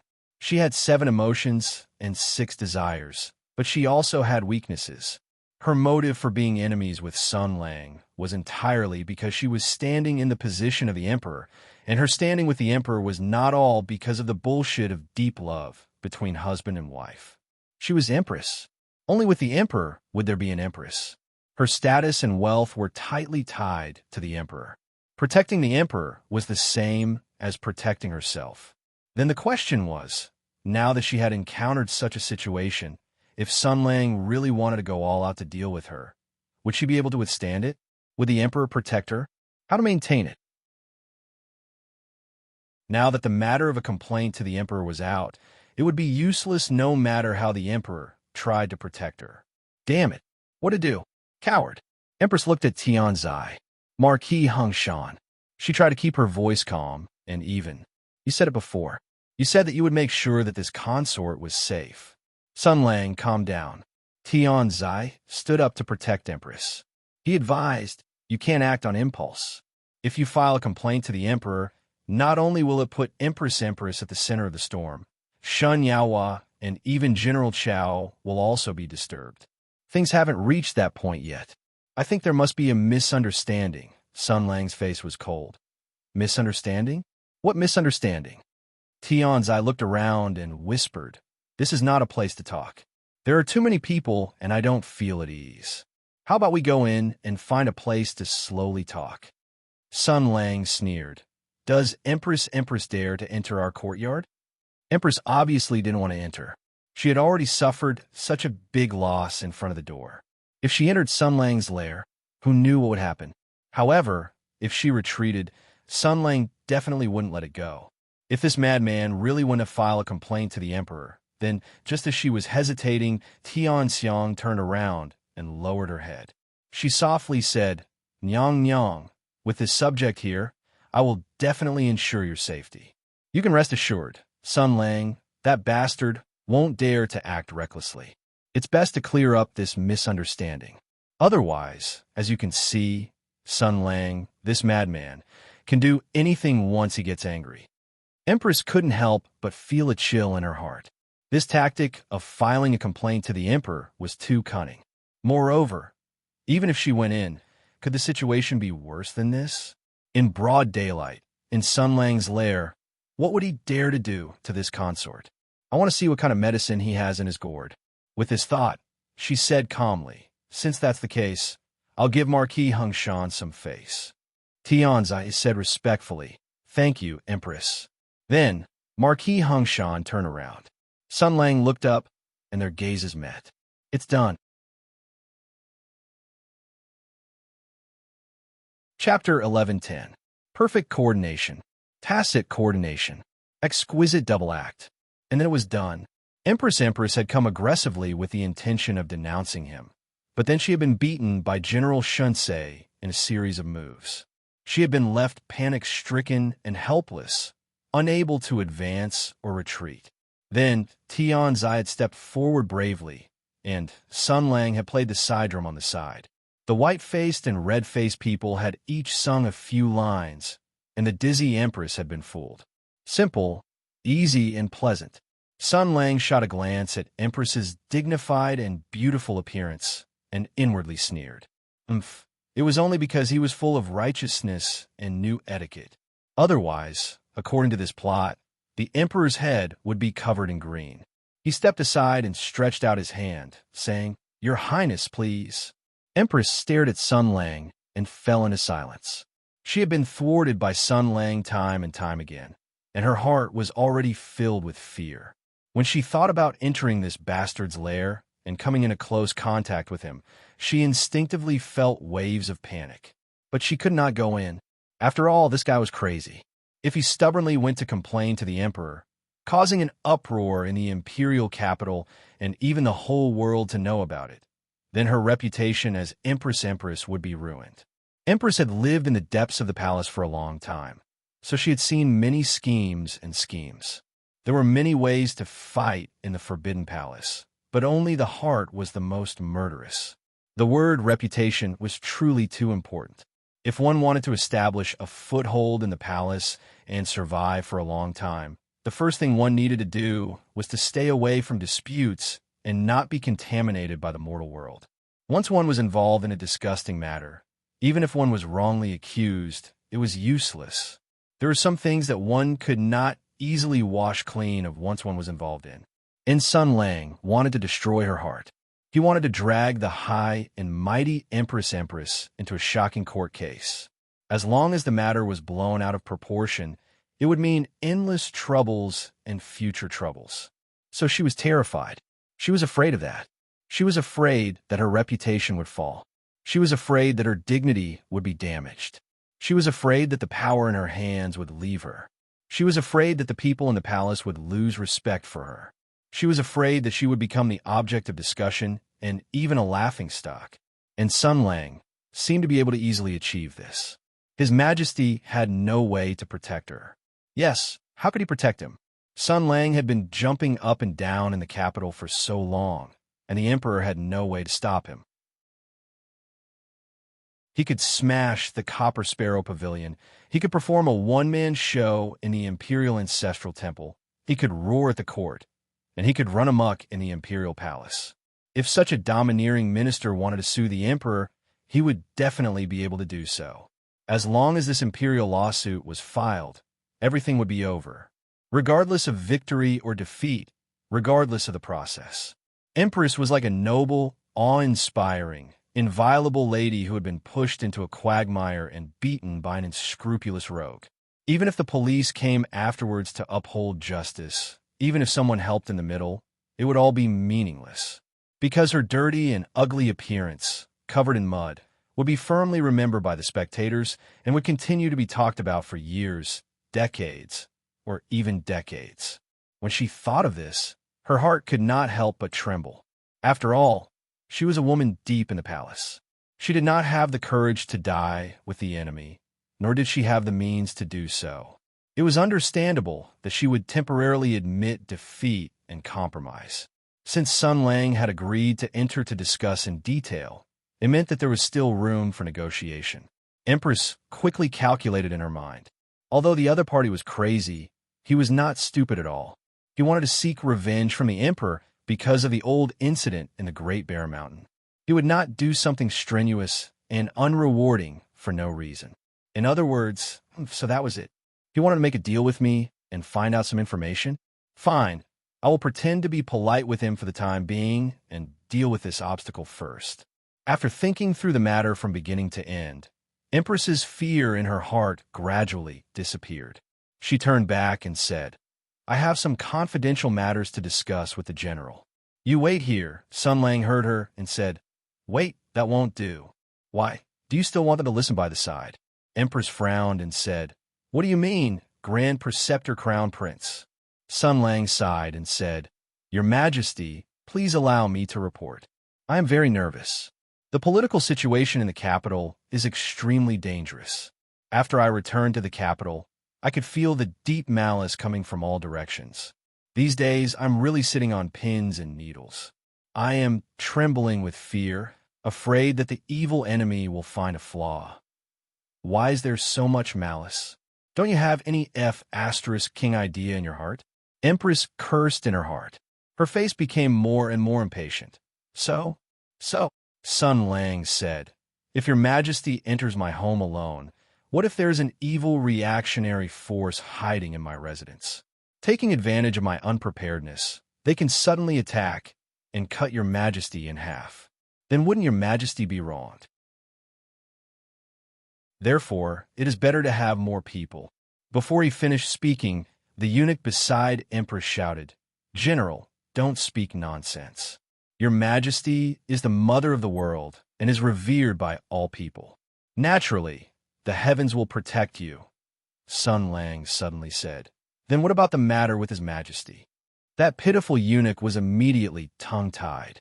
No matter what he said, it wouldn't be appropriate. Your majesty, even his majesty, will be assassinated. This means that you are also in danger. Sun Lang blinked. In his words, there was a profound meaning. After all, your majesty only has a noble status and no real power. You lack the influence of the court. If your majesty's life can be exchanged for my, Sun Lang's, fall from grace, then it is a transaction that cannot be more worth it. Even a 3-year-old child knows how to make a choice. Not to mention that scheming, vicious, ungrateful Cole by nature doesn't mind using everything behind the scenes, right? Empress's heart thumped heavily a few times. A chill slowly emerged in her heart. That's right. If this consort were to die here, Sun Lang would obviously have to bear the consequences. If this consort's death could be linked to him, then His Majesty would be able to legitimately mobilize the power of the imperial court to deal with him. Therefore, she shivered inwardly and didn't dare to continue thinking about it. Sun Lang, on the other hand, smiled and said, "Everyone, please." Tion's eye secretly glared at Sun Lang and also said in a low voice, "Everything is left to me.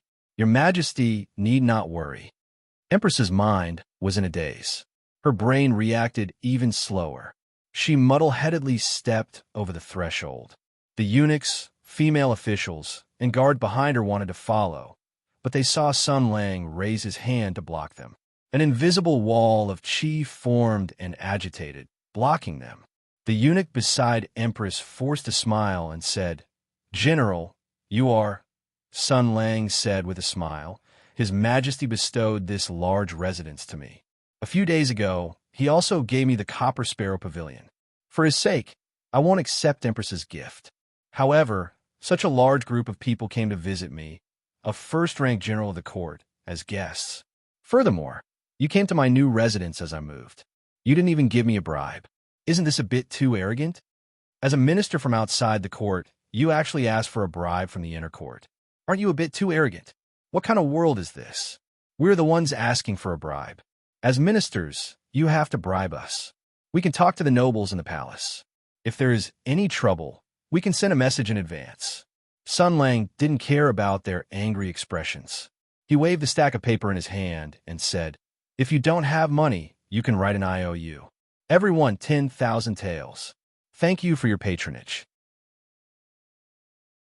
If you don't have money, scram. The Empress of Heaven, 10,000 taels." Whether it was the eunuchs, palace maids, or even the imperial guards, they were all furious. 10,000 taels of silver?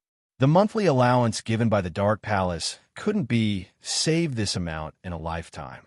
Sun Lang ignored them and turned to look at the important ministers. "Colleagues, we are all ministers of the same palace.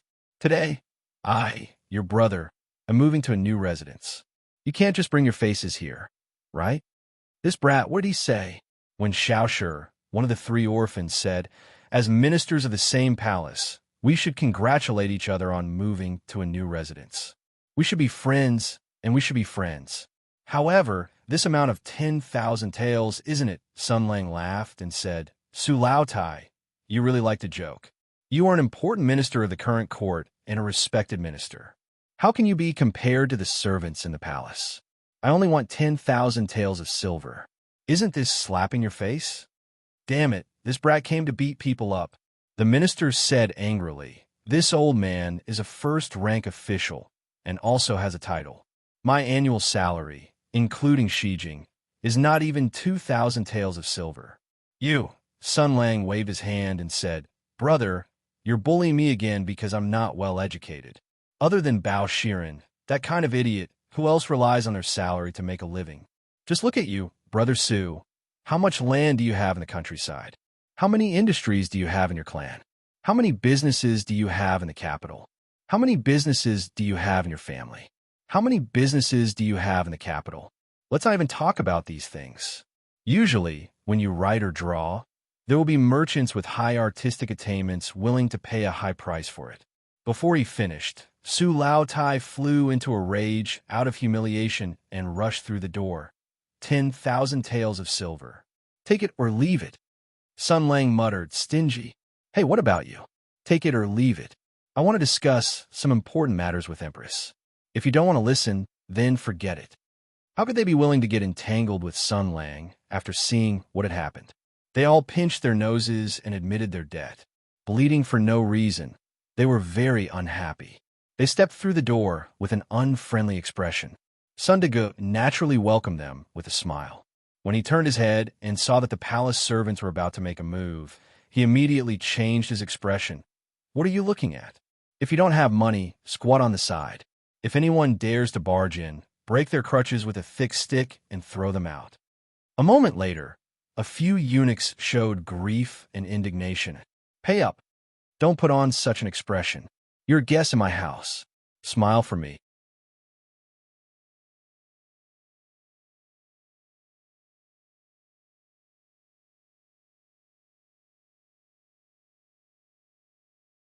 Chapter 11:11. Looking at General Shin's outstretched hand, everyone present fell into a long silence. They didn't know what to say. It was just that there was an old curse stuck in their throats, and they couldn't help but spit it out. Hey, I'll say, can you be a bit more serious? Can you talk about serious matters in detail and only talk about serious matters? Is it fun to make jokes? Everyone understood this in their hearts. Last night, when Sun went crazy and Shui Yao disappeared, you were there, so you're very suspicious. Today, when Empress summoned you, you said you were sick and didn't come out.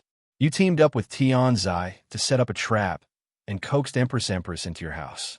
You must be plotting something, and it seems like you want to steal His Majesty's wife. Everyone knows. So, can't you just be obedient and do whatever you want with a flip of your hand? Use your clever strategies and step-by-step plans to play with Empress in the palm of your hand. Are you serious about playing politics and scheming? Everyone will cooperate with you. Everyone knows how to create a good background. General Shin's scheme against Empress involves a game of chess with the imperial power. This is such a serious matter. You actually want to take our money? The ministers were all in a bad mood. They really didn't lack that little bit of money. 10,000 taels of silver sounded like a lot, and it was indeed a lot.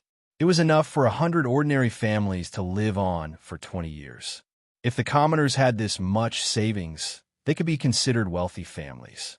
But for the most powerful ministers of the Empress Huda Empire, this was nothing more than a number on a gift list. It was nothing more than the annual profit of a property. Indeed, it was as Sun Lang had said. As a first-rank official, who would rely on their salary to live. Top-level status meant top-level power. Once one had power in one's hands, money and beauties that ordinary people would never be able to imagine in their lifetime would swarm towards you as if they had grown legs, the kind that could not be stopped. And Sun Lang's behavior also proved this point very well. The Shinsei general had easily earned hundreds of thousands of taels of silver with just a few words. The speed at which he earned money was simply insane. How could an ordinary person learn from him and directly extort the ministers of the imperial court and the palace servants of the imperial city? However, not only did he blackmail them, but he also succeeded.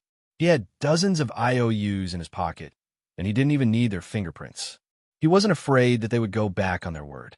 Obviously, no one would dare to go back on their word. That was why he was so angry. F***, I'm so angry. The ministers did not lack the money at all, but they felt vexed. It was one thing to accept the housewarming gift, but they still had to collect money to enter the door. This black-hearted project was endless, and it made them look like they were here to give money away. He wanted to leave a huff, but he was still a little reluctant. Since he was already here and had paid, the 10,000 silver taels, he could not return it. Could it be that he was going to leave just like that? Looking at Sun Lang's mysterious and meaningful smile, everyone's curiosity was piqued. Sun Lang and Tian Zai had worked together to set up a trap and lure Empress into this place. They probably wanted to let Empress see this so-called serial mural. From this, it could be seen that the content of the mural was no small matter. It was certainly a part of Sun Lang's plan, and it was enough to greatly shock and even shake Empress's state of mind. Think about it. I really want to see it. This involved the game between Sun Lang and the Emperor, the changes in the situation of the court, and the next step in the struggle between the two. As the helmsman of the imperial court, how could the ministers turn a blind eye to this? After seeing it, they would have a plan in their hearts and could calmly make arrangements to avoid their own interests being damaged.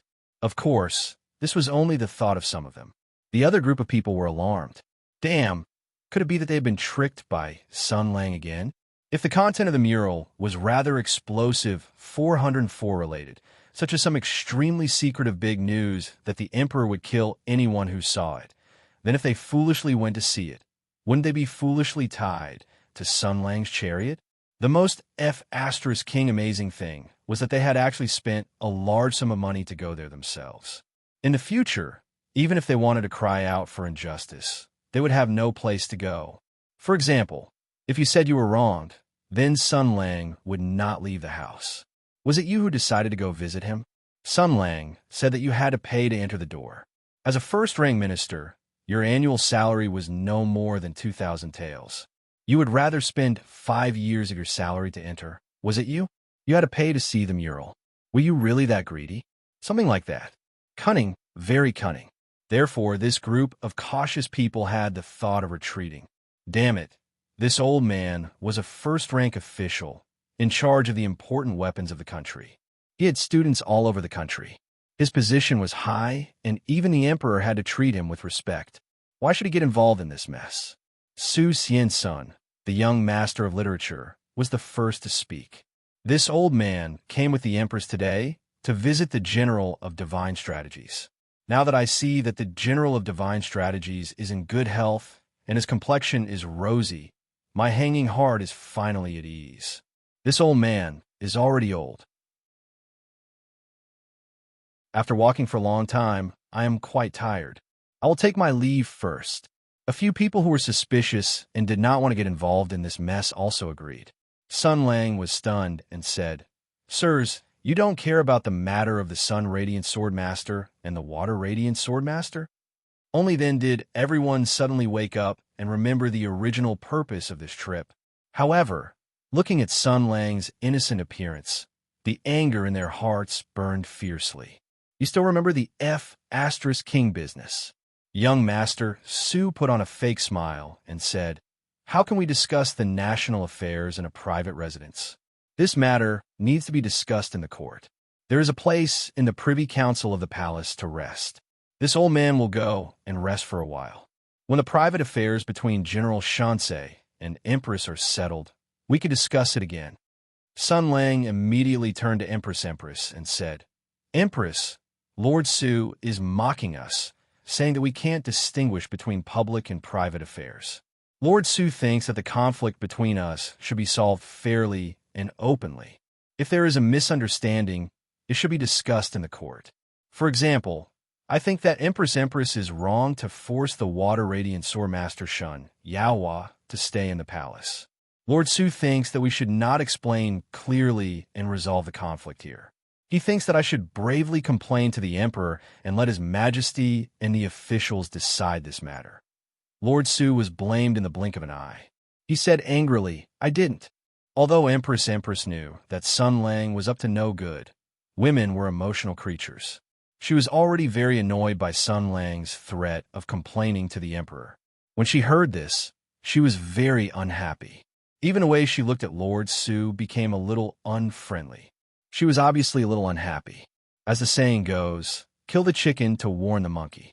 The brave tourist who was angry at the black tour guide's black-hearted fee was hung up and beaten as soon as he came out. This greatly intimidated the other itinerant tourists. Although they were not afraid of Empress or Sun Lang, There was no need to stand out. Sun Lang fanned the flames again. If you didn't, why didn't you come in? Are you disdaining to be with us? I knew it. You look down on me, and Empress. Lord Su said angrily. Sun Lang, don't use this as a pretext to make a fuss. I'm just not interested in your murals. I've been practicing both civil and martial arts since I was young. I started practicing martial arts at the age of 3, started writing at the age of 5, and integrated a series of finger techniques in a fine brushwork at the age of 7. I think I've dabbled in painting and calligraphy. I'm much better than a martial artist like you who only knows how to fight and kill people to extort money. What's so good about your paintings? Sun Lang said. Lord Su's words are too arrogant. You didn't even look at it. What makes you think that my paintings can't compare to yours? Being so arrogant is not the conduct of a gentleman. Lord Su sneered and said, It's fine if I just look. It's just that the general wants to extort a large sum of money just to look at the paintings. I'm not rich, so I really look down on you. Sun Lang turned around and said, Empress, Lord Su slipped away because he doesn't have money. Empress was not happy. She said coldly, This is easy. I'll pay for Lord Su's money. Let the Lord Su, who is skilled in both painting and calligraphy, evaluate the general's paintings. It's also a good story in the literary world. F***ck. Only then did Su Xianxin realize that he had been F***king tricked by Sun Lang again. Before he could open his mouth, Sun Lang said, Lord Su, if you continue to refuse, then you're looking down on Her Highness. Su Xiaoshi's eyes flashed with anger. He said coldly, Thank you for your kindness, Empress. It would be impolite for me to refuse. The general is good at making money and has excellent skills. He's really a pillar of the court. But be careful, don't play with fire and burn yourself. What's the point of dragging the court officials and Empress to look at the murals? If you draw something amazing and get caught, you'll be charged. His Majesty will take advantage of the situation and follow up. Be careful not to peel off a layer of skin. Sun Lang did not take this threat to heart. He had succeeded in making fun of Lord Su. He turned to smile at Empress and winked. He had a look of happy cooperation. Empress had made the final decision to make fun of this annoying Lord Su. She felt much better. When she saw Sun Lang winking at her, a smile appeared on her face. She then realized that it was inappropriate and put on a stern face again. She regained her noble and awe-inspiring appearance as the Empress of the nation. Thus, Sun Lang turned his gaze to the other ministers. Do you all still want to continue making up stories? Empress said indifferently, It's just a mural. What's the big deal? If you don't have enough money, I'll help you. Since you're here, let's go take a look. She was not stupid. Sun Lang obviously had ulterior motives. Although she was under his control, she could not let him take advantage of her. The mural seemed to have a lot to it. She should not have seen it. However, this guy threatened to sue the emperor. She could not resist for a while. The wisest thing to do was to drag more people down with her. In this way, even if there was something amazing in the mural, there would be more people who stood on the same side. No matter what happened, there would be more room to maneuver. After all, if the sky fell, there would always be tall people to hold it up. The more people there were to share the burden, the safer she would be. Empress is really generous. You're worthy of being the Empress of a nation, Sun Lang said with a smile. Empress heard this, and her heart skipped a beat. Wait a minute. If this guy asked for an exorbitant price, how much money would it cost for the dozens of people present? The Copper Sparrow Terrace, which made a lot of money every day, was taken by this guy. The income of the palace suddenly decreased by a lot. Right now, there was no lack of silver in the palace treasury, but the future had to be considered. This bastard was vicious and merciless. He dared to ask for 10,000 taels as soon as he entered. Now that I'm taking care of everything, he must take the opportunity to make a big profit. Just as Empress was nervously calculating the amount of money in her little treasury, Sun Lang's voice sounded by her ear. It made her heart clench. Let me see. Let's say there are 30 people here. The cost of this visit will all be paid by you. The total is 30 taels of silver. Evil creature, 300,000 taels. Another 10,000 taels per person. You really dare to ask for it. The Empress' vision darkened. Empress was in charge of the inner palace. She was also the head of the household. She had to be careful with her spending. This guy dared to do such a thing to Empress. Among the traitorous officials of the past, this person was one of the top. The total is 30 taels of silver. Empress, you're considerate. You're willing to pay such a huge sum for Lord Su, who is not rich. It's really touching and praiseworthy. I admire you. My money. Fortunately, it's only 10,000 taels per person. I didn't ask for too much. It's not to the extent that... Now wait. Empress suddenly raised her head. How much? 30 taels. Sun Lang's smile was very warm. It shone with the light of good quality and reasonable pricing. After all, this great official is not some evil spirit. How can I make Empress spend so much money? Sun Lang smiled. Empress, you're the mother of a nation. You're in charge of the imperial harem. It's not easy to be the head of the household. You've saved up some private money and still have to be generous to the officials who complain of being poor. Empress was dazzled by this smile. This guy doesn't seem as annoying as I imagined. Chapter 11:12. We need to clarify one more concept. That is, those who are strong in martial arts can really do whatever they want. Sun Lang is the #1 martial artist in the world, so he must be the big one among the big ones. He is a swordsman with a holy sword as his starting point. He has the grandpa with the greatest background on this planet teaching him day and night. He has the resources of the Hotep Empire, which doesn't care about the cost. He has made great progress in martial arts in 6 years, and he has made great progress in the Great Desolate Mountain. The title of Sword Saint can no longer satisfy him. He is simply the incarnation of the sword. As a swordsman, what is the most important quality? A pair of steady and powerful hands would allow you to wield your sword accurately without missing a hair. A pair of eyes as sharp as torches would allow you to observe the smallest detail and discern the situation clearly. With these two qualities, you would be able to do a lot of things. For example, you could painlessly castrate flies, confiscate mosquitoes' tools for committing crimes, or make your enemy's clothes explode in a tense and intense battle without being injured. You can even play with platelets. Of course, Sun Lang will not do such a boring thing. He only uses his unparalleled swordsmanship to draw. Many of the knowledge and skills in the world, when cultivated to the peak, can be used. At least for martial arts, this is the case. A pair of eyes that were as sharp as torches could observe the tiniest details, and a pair of hands that were steady and powerful could do even more things. It was no exaggeration to say that if Sun Lang were to return to Earth, with just these two skills, he would be able to make a 10th level fitter for you to see. If he were to learn painting and sculpting, not to mention whether or not he had the artistic cells, he would be able to make an exact copy for you. No one would be able to tell the difference. The precision of his hands, the powerful spatial sense of the world's top swordsman, these abilities can be used to compose and imitate, and the user can reach the realm of perfection in one night. This made Sun Lang realize his childhood dream in the other world more than 10 years later. I, Sun Lang, want to see Wu Nei's face. Book. Yes, he succeeded. He saw it, and he drew it himself. Perfect. Complete. Perfection. Empress, everyone, this book. I mean the work, this humble servant will name it. Mystic beasts. He pointed to the two huge words on the left and said. However, he could not hide the pride and satisfaction in his eyes. Success. Water Dragon Chong. Profound beast. Among the ministers, there was a literati who had a keen sense for words. Hearing this, he chewed on the words and said, This Xian character, does it mean Xian as in Xian, or Xian as in Xian as in Xian, or Xian as in Xian as in Xian? Sun Lang smiled and said, That's not important. Everyone, please take a look. This was a continuous wall in the back garden of the general's mansion. It was surrounded by water and a lake.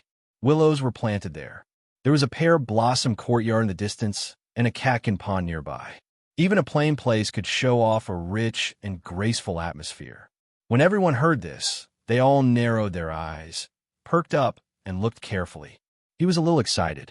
He felt the thrill of peeking at a forbidden book for the first time in his life. After all, Sun Lang's mural was obviously full of innuendo.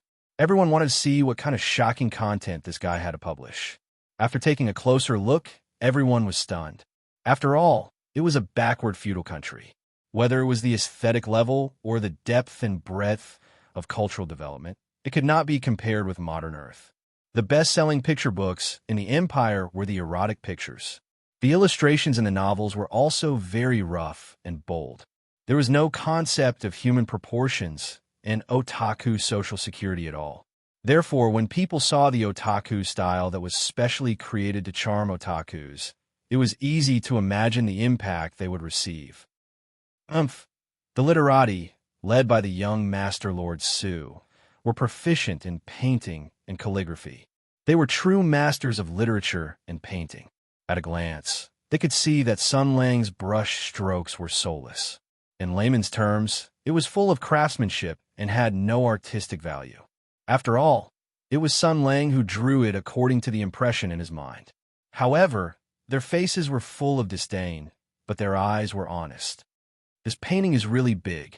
No, these breasts are really wonderful. The more straightforward and more boorish military officials had already begun to drool. They undoubtedly recalled the years when they got together to listen to Commander of War's stories in the Tianyuan army. After listening to a few stories from Jiaing, they realized that the erotic books they had read before were not as good as the paper used to wipe their ass. Now that they saw Sun Lang's masterpiece, they felt that the pile of erotic paintings at home was not as good as the paper used to wipe their ass. Damn, this guy has such a skill. They all held their breaths, widened their eyes, and involuntarily looked down. This wall painting was very tall and long. Sun Lang's painting was very detailed, so when it was lined up, it was very spectacular. Everyone was trained in martial arts and had amazing eyesight. Even if they were not close, they could still see it clearly. Empress was also full of praise in her heart. This was a new thing, a style that no one had ever seen before. At first glance, they felt that it was very strange. The eyes of the people in the mural were unavoidably large, and their noses were also very difficult to see clearly. As a result, it seemed very awkward. However, this distorted face actually hid an indescribable beauty. Those large eyes were very beautiful, and the more one looked at them, the more one felt that it was pleasing to the eye. Not to mention the exquisite clothes and beautiful body. Even the fairies in the heavens could not be compared to them. It was just that this enchanting body and revealing clothes were somewhat offensive to public morals. Empress glanced at the intoxicated expressions of the officials and secretly spat. As for the eunuchs who had followed her in, their expressions were somewhat sour and regretful. It was as if they had seen the furthest distance in the world from this mural.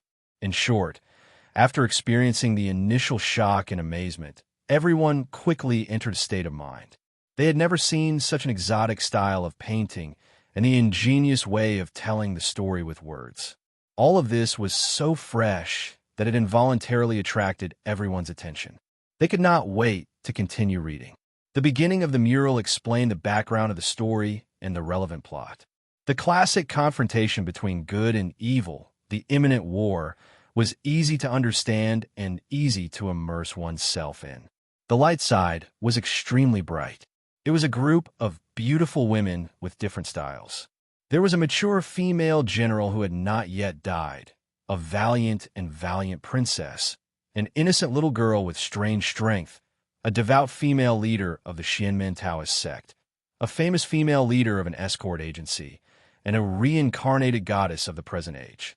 As for the dark side, other than the standard demonic female leader of the devil's sect, who was very cold and attractive, the rest were all male creatures with indescribable appearances. Some were wretched, some were coarse, some were strong, some were as fat as pigs, some were as sharp as monkeys, some were as ugly as melons, and so on.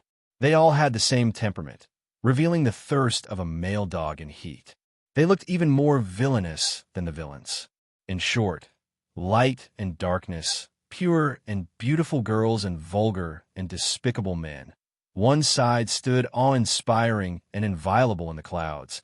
The other side stood in the disgusting mud. Such a sharp contrast was very helpful for the readers to immerse themselves in the characters' standpoints and pick their own side. After all, beautiful things always made people yearn for them. At least, that was what Empress thought. She glanced at those rampant and disgusting male creatures, a look of disgust on her face. Then she turned away and quickly skimmed over this part of the plot. She casually commented, "These vulgar men are really annoying. They really are ugly, and I can't pick out any good points about them.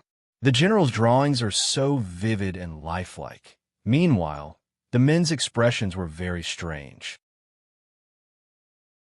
These important ministers of the present dynasty, whose internal energy cultivation was extremely exquisite and whose breathing was steady, all felt their heartbeats quicken and their breathing quicken.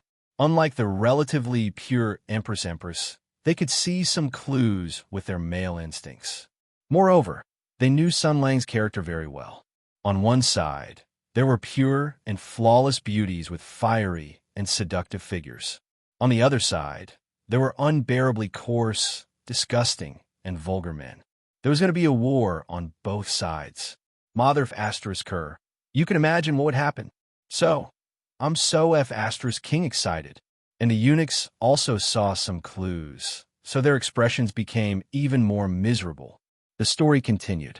Under the call and leadership of the Witch of the Demon sect, the forces of darkness officially declared war on the forces of light. In order to fight against the powerful enemy, the forces of light launched a large-scale alliance to fight against the powerful enemy together. In the face of the powerful enemy's military force and weapons, the beauties of the forces of light also showed their trump card. It turned out that the martial artists of the Radiant faction would be able to form a contract with a type of spirit beast when they had the opportunity. Their lives would be connected, and they would entrust their lives to each other. The spirit beast would then be able to bestow its master with supernatural powers, such as the ability to control lightning and fire, or even gain the speed of the wind. This was their trump card against the forces of darkness. This kind of strange beast that could give its master great power was called a mystical beast.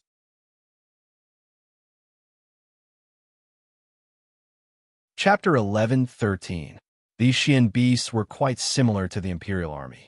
After seeing this setting, this thought appeared in everyone's mind. There was no pressure at all. There was even a hint of a smile on their faces. Especially Empress, because the Xian beasts were really too cute. That's right. Sun Lang referred to the settings of Pokemon and the like. Most of the Xian beasts were the kind of cute pet spirits. Coupled with beautiful girls, they were even more pure and cute. Of course, he also referred to other works, such as rainbow ponies and goblins. In any case, they were the kind that were very compatible with beautiful women. In short, the forces of light announced an alliance. A large composition was used here. The female leaders with different styles gathered together and raised their weapons high. The Xian beasts around them displayed their magical powers. Thunder, rain, lightning, light, sound, and light effects were excellent. It looked very frightening. There was also a large group of background characters cheering at the side. There was an aura of justice that would prevail. However, compared to the female experts who were dressed gorgeously and had psychic Xian beasts, the equipment of these background characters was really too shabby. They only had ordinary swords, spears, swords, halberds, and so on. Their armor looked sloppy, and there were even leather armor and dung forks mixed in. It seemed that they were not very good at fighting. In the next big picture was the corresponding dark forces sending out their troops. The cold and elegant Witch of the Devil sect stood at the top of the mountain, with a domineering aura. The soldiers under her command moved forward silently. Although they were all ugly and crooked, every one of them had a serious expression. They wore steel helmets and tactical vests. They were fully armed and held assault rifles. Their eyes were hidden in the shadows. Behind them were huge main battle tanks. Above the sky, fighter jets whistled past. It was a kind of democracy. Seeing this scene, the adults frowned. They had already smelled something from this sharp contrast. They faintly sensed the deeper meaning that Sun Lang wanted to express. The equipment and weapons of these demon soldiers are from the Fire Nation. It also has the style of the Metal Nation. Xian beasts. When he was still called Jiaying, he once advocated the Leaf Fire threat. What are you hinting at? They were all smart people. Combined with Sun Lang's identity and motives, they could totally smell an extremely vicious political metaphor from this mural. What exactly did this guy want to do?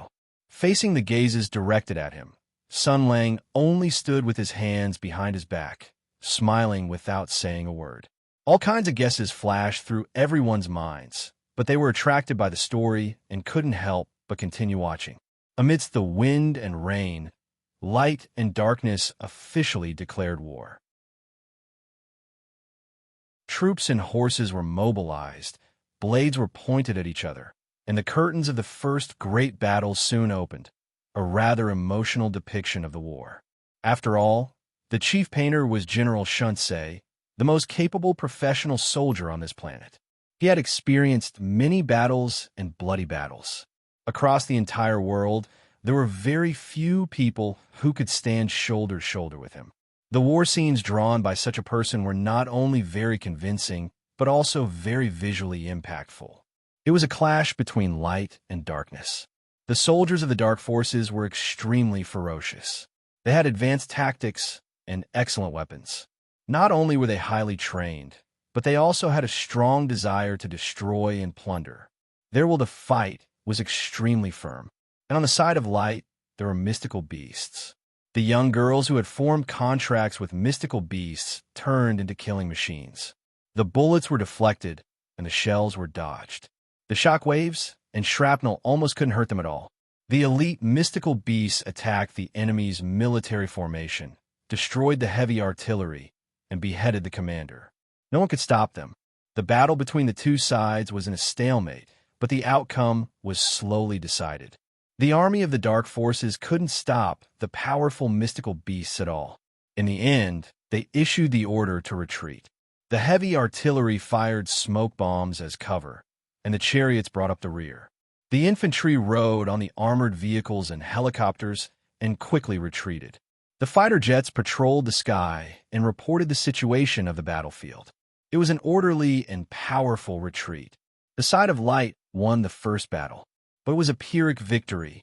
The army of the Dark Forces couldn't stop the young girls who were assisted by mystical beasts, but they wantonly massacred the army of the Light Forces.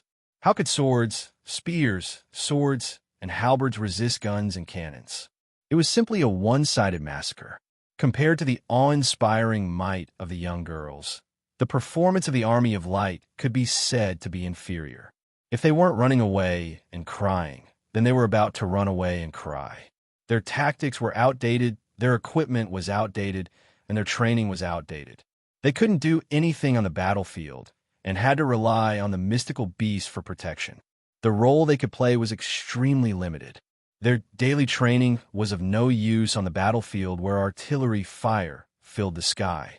Although they had won this battle, the death of countless ordinary soldiers still greatly shocked the young female leaders. Their miserable screams and miserable state on the battlefield caused the girls' beautiful faces to be covered in dust. In the central tent, the majestic princess loudly said, "We need more Xian beasts." The female dojo master of Xian Xian Dao School raised an objection. She said that the current problem wasn't the number of mystical beasts, but the large number of deaths of ordinary soldiers. They didn't have the ability to protect themselves in the face of the Dark Forces' new tactics and weapons. They could only be crushed like ants. If this continued, the ordinary army would collapse sooner or later. Therefore, the most important thing now was to increase their combat strength and ability to protect themselves. For example, they could use the equipment and weapons left behind by the Dark Forces to equip the ordinary soldiers on their side. They could study the principles of those weapons and try to produce them. They could even improve their own tactics. These were all acceptable. All of this was to better protect their lives. But this suggestion was rejected. The young girls were very wise and open-minded. They didn't mind learning the advantages of the Dark Forces' weapons. There was no old-fashioned way of thinking to obstruct them. but it was still rejected. Because no was no. The enemy's new weapons could shoot sharp metal cones, just like crossbows. But those metal projectiles, even the best blacksmiths didn't know how to make them. Even if they were to copy them, they wouldn't be able to shoot them successfully. Not to mention those more complicated new weapons. And directly using the sea's projectiles would be of no use because the quantity was extremely limited. This wasn't the most serious problem. The most serious problem came from within their own side. Even the smartest and most knowledgeable people couldn't understand how the enemy's new weapons worked. They even disdained to understand. They only knew how to raise and train mystical beasts. This was what they had learned their entire lives. They only knew that mystical beasts were the best in the world. Those who had mystical beasts would rule the world. They only knew that one mystical beast user could solve all problems. If that didn't work, then send 10 more. The standards of the military academy's instructors were even worse. They couldn't understand the new tactics displayed by the enemy. They couldn't respond. They didn't even know how to change. Since the birth of mystical beasts, this country's military theory was slowly biased to the extreme. After all, mystical beasts were too powerful. No matter how many tricks one had, no matter how many formations one had, as long as the elite mystical beast users were concentrated on the battlefield, charging and destroying the enemy, the ordinary army would follow up and then win. And all the smart people and young talents in the entire country were also racking their brains to study and train hard in preparation to participate in the mystical beast trial. If they were able to obtain the acknowledgement of a mystical beast, then they would immediately soar. Who would study? Who would study the art of war? Who would study science and technology? And the ordinary army and the country's civilians also held the idea that mystical beasts could solve all problems. After all, the powerful mystical beast users could defeat all strong enemies. To put it simply, this country had been imperceptibly influenced by generation after generation. The mystical beasts had tied the country to a high-speed chariot, madly rushing in an extremely biased direction. The mystical beasts had become the foundation of this country. The mystical beasts had become everything. The country's various actions were inseparable from the mystical beasts. Everything, everything, everything. Therefore, that proposal was rejected. Because there was no possibility of implementation, the entire country had placed all their hopes on the mystical beasts. They stubbornly refused new things, and even took the initiative to cover their eyes. Therefore, they needed more mystical beasts and more mystical beast users. And only in this way could they defeat the enemy. After listening to the analysis and explanation of the various female leaders, the dissenting female abbot let out a disappointed sigh. Her beautiful eyes were covered with a layer of dust, as if she had thought of something, as if she was afraid of something. The domineering Infanta slammed the table with force. "We need more mystical beast users," she said. "Gather the superior forces and destroy the enemy at the fastest speed. Only in this way could the casualties of the ordinary army be controlled. After a quick victory, there would be a chance to correct the country's shortcomings. But at the same time, in the base camp of the dark forces, the cold and elegant demoness of the devil cult sat on the throne, holding a goblet, swirling the blood-red wine, and revealing a smile that could topple a country. Sitting on the throne were the most capable generals under her command, and the general's loyal subordinates. They were here to plan and determine the next step of the plan. No one's face was hazy with failure. Yes, all of this was according to the plan. After this battle, those naive girls should have realized the hopelessness of their decaying country, right? But they have no other way. They can only passively throw in more mystical beasts, gather the most superior forces, and seek a head-on battle to wipe us all out. The beautiful demoness of the devil cult revealed a playful smile. And at that time, they will hopelessly find that we have prepared a big surprise for them. Right, my general? No, hierarch, you are wrong. The general responded to her with a smile full of evil desire. His eyes were filled with undisguised greed as they landed on the alluring body of the demonic sex demoness. At the same time, The general's subordinates put down the food and wine in their hands. Their big hands, covered in greasy soup, wiped the corners of their mouths carelessly. Those vulgar and ugly males laughed strangely, licking the corners of their mouths with their thick and dirty tongues, setting up tall tents below. Cold and elegant beauties, vulgar and ugly men, all of them. The general slowly approached the demoness. This surprise is also for you. With a gulp, someone swallowed a mouthful of saliva. This composition, this character, this plot, this brushstrokes, it was really too tempting. The fire in the men's hearts burned fiercely. They couldn't wait to see the next part. Their eyes quickly shifted, trying to find the picture that seduced the primitive impulse, but they only saw a patch of red. To be precise, it was a long piece of red cloth that completely covered the content below, leaving only a small corner. That brief glimpse of the scene made people's breathing heavier. A section of the red cloth was in Sun Lang's hand. A rough military official shouted at the top of his voice, "Sun Lang, what are you doing? Why are you not letting us see it?" Sun Lang gave a simple and honest smile. "We have finished the free content. Next is the VIP chapter. Do you know what it means to put on the shelves? If you want to see the next content, you have to pay." It was a F***king loss for the empire that this guy didn't become the Minister of Revenue. The Empress looked at it slowly and blushed when she saw it.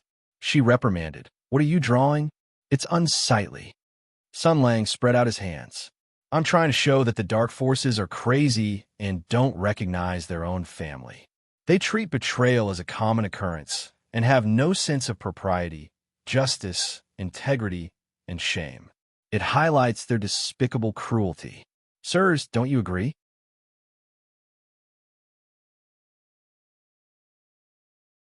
Chapter 11:14. That's right, that's right. Except for a few thin-skinned civil officials, everyone else nodded their heads in agreement. After all, there were no outsiders here, so they didn't need to pretend. These famous officials all let themselves go. Hutu was a country of martial arts, and they were not only high-ranking officials, but also powerful people who would pretend to be virtuous and serious. Martial arts required a clear mind, so, of course, they would say whatever they wanted to say. At this moment, they just wanted to go to work. As long as they could help Sun Lang unlock the VIP chapter, even if this guy claimed to be the most pure and upright man in the world, they would still hold their noses and nod their heads in agreement. Empress, your old ideas are not enough. Times have changed. My lord, it is a more prosperous era of entertainment now. We have to look at the rise of some new things with a more tolerant view. This kind of plot is also a form of cultural expression. Can the things of scholars be called erotic? Sun Lang earnestly criticized Empress. Empress couldn't argue with him. Moreover, she respected her status and couldn't argue with Sun Lang about this kind of erotic plot. Therefore, she angrily shut her mouth and didn't say anything.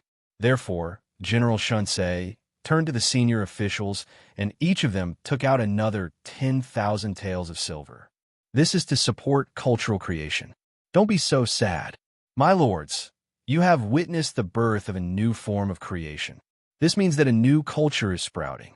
From today onwards, within 100 years, this kind of culture will definitely flourish. And the future young people of the empire will grow up under the influence of this culture. In the end, they will become dolphins. Young people full of love and gentleness. Sun Lang passionately said, "History will remember today.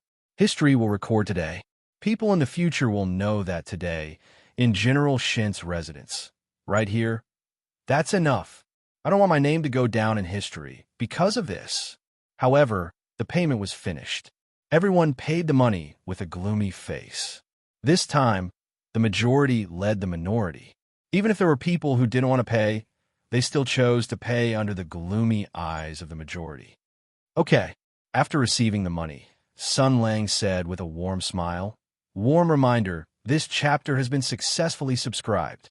He pulled open the red satin and showed the new contents to everyone. The demoness of the demonic sect, who was holding a banquet to entertain her subordinates, was betrayed. The general and his fat and ugly subordinates approached with a hideous grin. The demoness was surprised at first, but she did not panic. She was the leader of the dark forces. Not only did she have great power, but she also had great strength. Even if her subordinates rebelled, she could still kill all of these daring rebels. She could use their blood to intimidate the restless people so that they would not dare to act rashly. But just as she raised her hand, her beautiful face suddenly changed color. "So, are you going to use your invincible black silver star to kill us?" The general laughed maniacally. "Since I've already decided to betray you, how could I not be prepared for this?" "What?" Before the demoness, who was both shocked and furious, could even speak, her arms were grabbed by the two large men who were closing in on her. Her fiery, seductive, and curvaceous body violently struggled to draw out an arc that would cause one's blood to boil. Along with the sound of silk tearing, her gorgeous embroidered robe was violently torn apart, revealing her snow-white skin. She screamed, cursed, and struggled fiercely, but this only made the panting men laugh even more excitedly.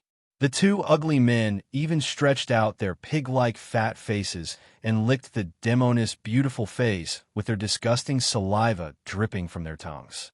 Her beauty was blasphemed. Her nobility was violated. The demoness of the demonic sect let out a weak scream. She closed her eyes and turned her swan-like beautiful neck to the side, looking even more delicate and pitiful. It was a stark contrast to the lecherous men next to her. But a few screams attracted her attention. The demoness opened her eyes and looked to the side. Her loyal bodyguard captain had already been pressed to the ground. Her maids and personal guards had also lost the strength to resist and were tightly pressed down by the ugly men. The entire tent had become a depraved place to vent their desires. The ferocious face of the general was constantly magnified. What do you want to do?" The general revealed a smile full of evil desire. "I want all the women in the world to become my beep, to serve us." He pounced onto the demonic woman's well-developed and peerlessly beautiful body, held down her arms, bit down on her chest, and enjoyed his prey like a lion. He tore, laughed madly, licked, bit, and sucked, whereas the demonic woman could only powerlessly resist and was utterly unable to stop his invasion. Then, the general took off his coat and grabbed the demoness' tattered clothes with both hands. "The night is still long. Many men are waiting for your favor, my lord hierarch." He tore off the last piece of cloth on his prey and bent down with a hideous smile. Then there was nothing left. In the dark background, there was a lonely sentence. So, quietly, a coup d'etat took place in the dark forces. The leader was replaced, and the cruel and lustful general took the position. The forces of light knew nothing about it. Suddenly, the roars of more than a dozen ministers broke through the sky. Their voices were loud and clear. Their inner chi was long, and their emotions were sincere. It was really shocking. The members of the world's number one tenor chorus stared at Sun Lang in unison, as if they wanted to tear him apart and devour him. Because just now, they had been cheated by the Empire's highest standards. This was incredible. One had to know that this group of readers were all high-ranking officials of the country. Moreover, they were all people who were skilled in martial arts. The law could not stop them at all. If they were angry, they would never do something as useless as sending razor blades. They would only publish physical reviews in person. But there was one more thing. The similarity between readers and authors was actually very close. For example, if the author was kind, then his readers would be kind. If the author had moral integrity, then his readers would have moral integrity. Because birds of a feather flock together, the readers who ridiculed, mocked, and slandered the author all day long were actually ridiculing, mocking, and slandering the author himself. Alas, why bother? According to this rule, if these dozen old readers could fight, Sun Lang could also fight. He was quite good at fighting, as expected of the Shinsei general. In the face of these unkind eyes, he didn't change his expression and calmly responded. With a creative freedom should be fully protected face, he blinked and asked, "Ah, what's wrong? Are you angry? Why? What's wrong? What do you think is wrong?" Someone said angrily, When you draw at the most critical moment, you turn the brush to another place. Can't you let people feel happy? Where did you learn this bad habit? Sun Lang stretched out his finger and pointed to his lips. He said innocently, I don't know. I just drew like this unconsciously. I'm really sorry. This is worth 10,000 taels of silver? No way refund. Hearing this, Sun Lang's face immediately changed. The money is in my pocket, and you want me to spit it out? Why don't you go rob the Emperor's treasury? The chances of survival would be higher. He explained, I really don't understand what you're talking about. There's a limit to the amount of space, and the creation has to be detailed and appropriate. Do you understand? The plot has progressed to this point, and everyone knows what happened. Is there any point in continuing to talk about the details? You have to use more strokes to describe the next plot. None of the important officials were easy to deal with, other than a few hypocritical civil officials who cared more about their reputation. The military generals did not care about anything else. One by one, they took out their military ruffian mannerisms and shouted, Interesting. I like this style. Draw quickly. Draw quickly for me. Draw now. I'll pay more if you draw it. Io, you even know how to spend money to order a custom book. You really keep up with the times. Sun Lang proudly said, Unfortunately, even if I die, even if I jump into this lake, I won't take more than 1 tael of silver from you. I won't draw more for money. While they were arguing, Empress's face was flushed red. The eunuchs were heartbroken, and they took the opportunity to kneel beside the Empress. We should die 10,000 times to let you see this. You are a pure and innocent fairy. How can you look at this kind of dirty painting? We dare to ask you to leave. If it was a normal person who dared to let Empress see this kind of obscene painting, the eunuchs would have already jumped up and killed them. However, Sun Lang's arrogance was monstrous, and the court officials were all attracted to him. The eunuchs didn't dare to say anything that would offend him. They could only ask her to leave so that they could follow. Sun Lang smiled and said, Empress, don't be anxious. The best part is yet to come. Didn't you come to visit the important officials to find out the truth behind Hikari Kensei's madness? Are you going to abandon this important matter of the country? With this accusation, Empress couldn't leave even if she wanted to. Moreover, she didn't seem to want to leave. She was relieved to get out of this embarrassing situation, but she still said, What kind of person is the general? To draw such unsightly pictures, Sun Lang just smiled. The plot needs it, the plot needs it. This is to show the brutality and lust of the villains, so that the readers will be worried about the safety of the girls of the light forces. As soon as this was said, the noisy ministers stopped arguing. The eyes of the dogs lit up one after another, like dozens of searchlights. That's right. The betrayed witch of the demon sect met with this kind of drama. And the leaders of the light forces are all kinds of beautiful girls. That's good, Sun Lang. You're really something. Imagination is the most important survival skill for humans. Shakespeare once said that if there are 1,000 readers, there will be 1,000 pure and innocent girls. When they thought of the villainous general's evil declaration, the treatment of the witch of the demon sect, and the unique beauties of the light forces, the people became excited. They couldn't wait any longer. Please continue reading, Sun Lang said. Then let's continue reading. After completing the rebellion, the general quickly gained power and completed the integration of power. Then, he made a new declaration of war to the entire world of light. He wanted to establish a country to serve. And with this, as the guiding principle, he sent wild male soldiers to launch a massive attack. The Light Alliance was tit for tat. Both sides launched attacks on various battlefields, and both sides suffered heavy casualties. The advanced weapons of the Dark Army killed a large number of light soldiers, but the mystical beast envoys relied on their powerful supernatural powers to deal heavy blows to the enemy. Both sides had victories and losses. In addition to the cruel war scenes, there were also some plots that were pleasing to the eye. For example, the captive female mystical beast envoys were treated humanely, and so on. Of course, there were no details. At most, there were close-ups of the tearful and frightened girls' faces and ugly enemy soldiers with evil smiles on their faces. Then there were blackened text. And so, the poor girls were tortured for an entire night with thick torture instruments. And in the next battle, the dark army soldiers who participated in the torture of the captive girls would all die tragically on the battlefield. And they died in an extremely cruel way. There was no exception. The reason was unknown. Men and women were attracted by the plot, step by step. How could a feudal country with a lack of spiritual culture experience the modern entertainment methods of Earth?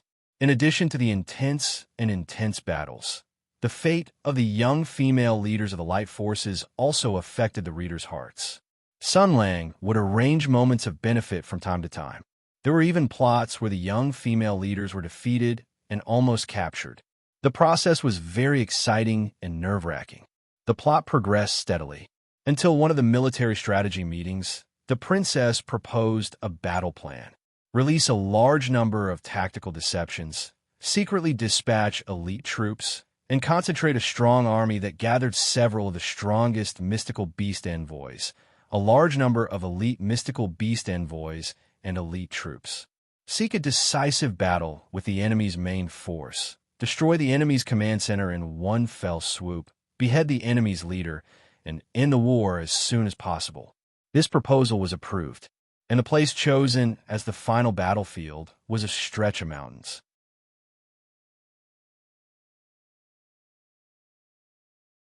Chapter 11:15. It was a stretch of mountains. A secretly selected elite troop, gathering the most powerful ability users in the country, seeking the final battle with the enemy. Such a setting, it was so familiar. It was the feeling of 404. The air was filled with the smell of ink emitted by the words on the elimination list.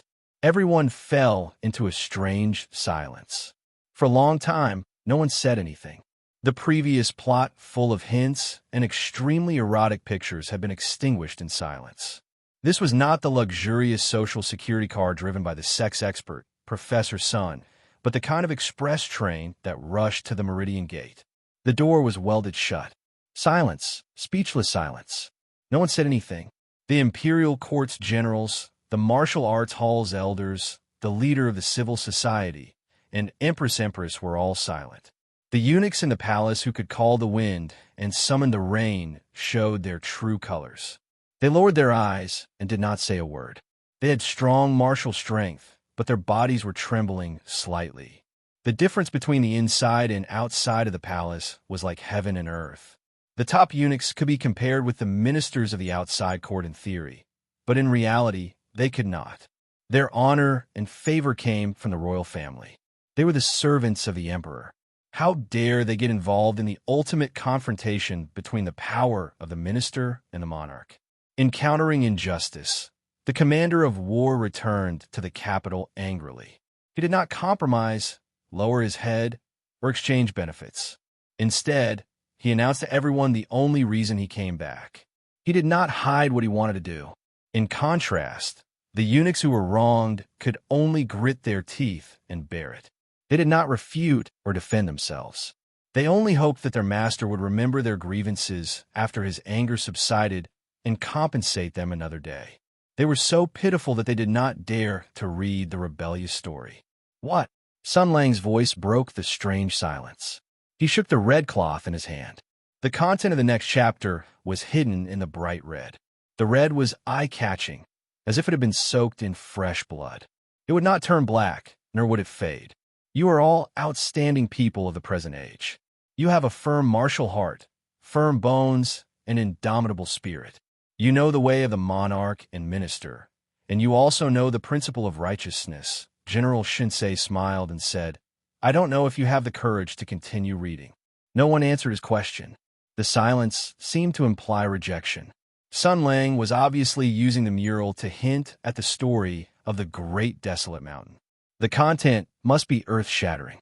If they saw it, it would mean that they knew a great secret and would be feared by the king. In that case, they would have no choice but to stand on Sun Lang's side. This feeling of being forced to stand on a side was terrible. No one wanted to be drawn into the battle between Sun Lang and the emperor in this way. Enough. Empress roared furiously. How could such a filthy story be pleasing to my eyes? As the emperor's wife, she had to make her stand clear at this moment. It's fine if you don't want to see it. Since the general is fine, this consort will take her leave. At this critical juncture, this woman was quick-witted.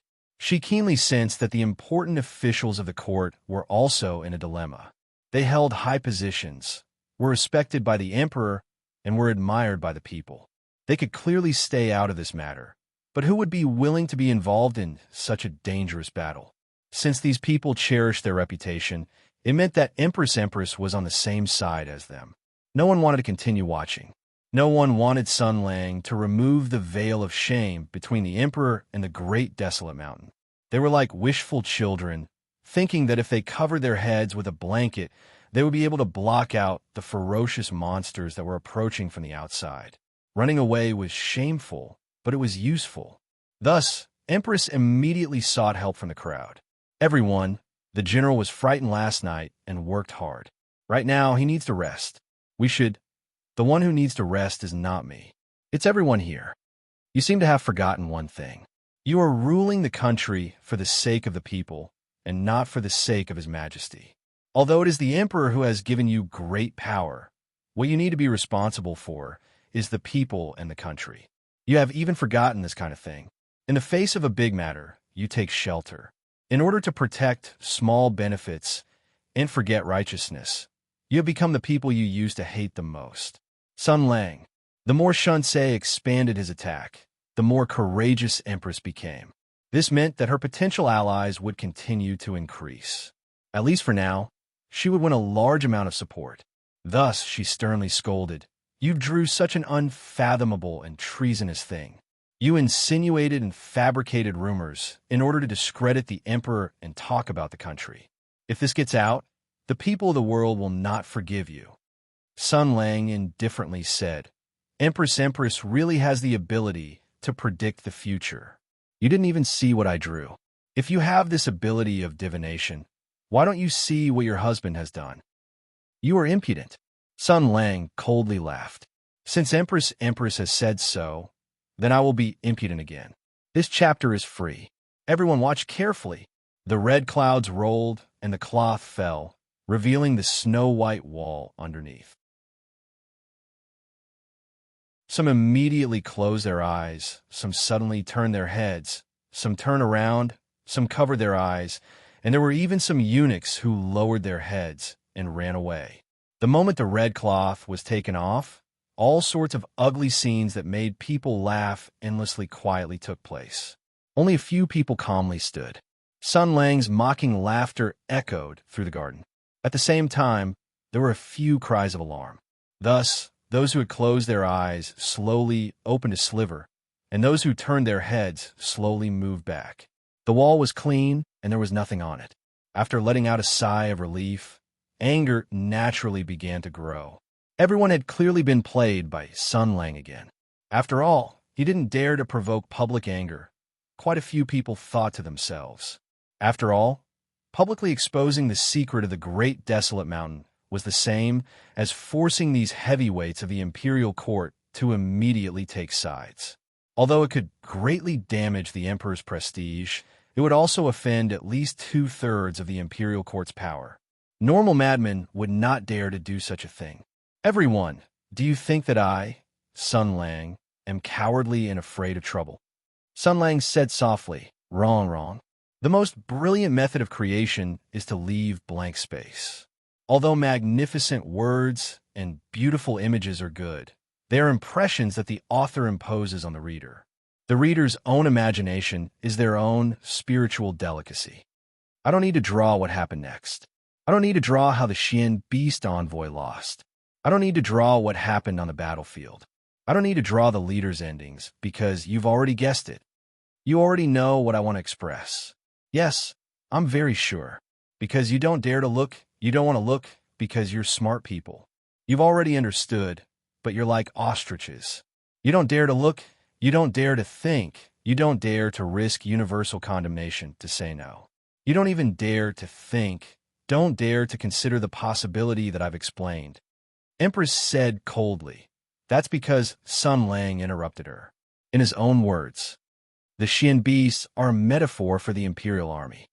The first sentence, the League of Light, is a metaphor for hoodoo. The second sentence, guess who the Dark Alliance is referring to? The third sentence, Empress was choked. For a moment, she didn't know what to say. The Imperial Army has been in the world for hundreds of years. Men of the country are proud to be awarded the title of the Imperial Army. It has brought brilliant martial arts to the empire and illuminated the road to becoming a powerful country. It has defeated the Sky Demon. It has made great contributions and stood above the universe. It has worked hard and made great contributions. Although you're all outstanding people in the world, bystanders see things clearly. You've already gotten used to the existence of the Imperial Army. Now, I'll help you jump out. Look at the League of Light. Look at those people who rely on the Xian beasts for everything. Can such a country really have eternal peace? No. As long as the Xian beasts have problems, they're finished. Sun Lang showed a strange smile. He whispered, so have you guessed it? How did the Xian beasts make the Xian beast have problems? Was it going to make the host go crazy for 2 years and then die a violent death? Or, Empress said sternly, Sun Lang, don't try to mislead people. Sun Lang said calmly, it's just a painting. How can you mislead people? Since Empress doesn't want to hear it, please leave. But have you thought it through? How will you report to His Majesty when you return to the palace? Empress's face became extremely ugly. Perhaps she thought of her husband's dark eyes and unpredictable emotions. General Shinsei laughed. Today, I invited all of you to see my painting. The test screening was extremely successful, so I worked overtime to continue painting. As the saying goes, it's better to be happy together than to be happy alone. Isn't it better to let the people of the imperial capital share our joy? Everyone, please excuse me.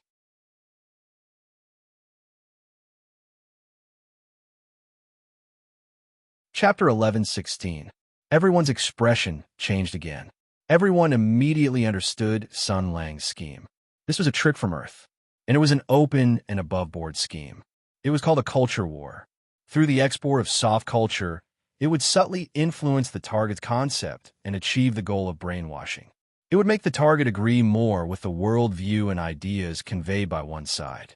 There were many ways, including but not limited to commercial movies and blockbusters. In any case, they were all extravagant things. What Sun Lang used was exactly such a method, and the effect and use. There was no need to doubt it. Everyone present was a top-notch person in the country. They were in high positions and had enjoyed glory and splendor.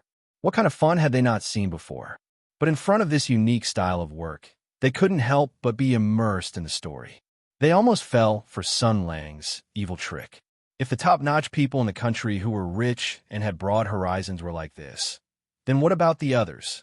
It could be imagined that if Sun Lang filled in some of the details of the story and then printed it into a book and distributed it on a large scale, then it would inevitably set off a reading frenzy in the capital. Even if it was directed at those women, all the men in the capital would crazily rush to read it and obediently fall into Sun Lang's trap.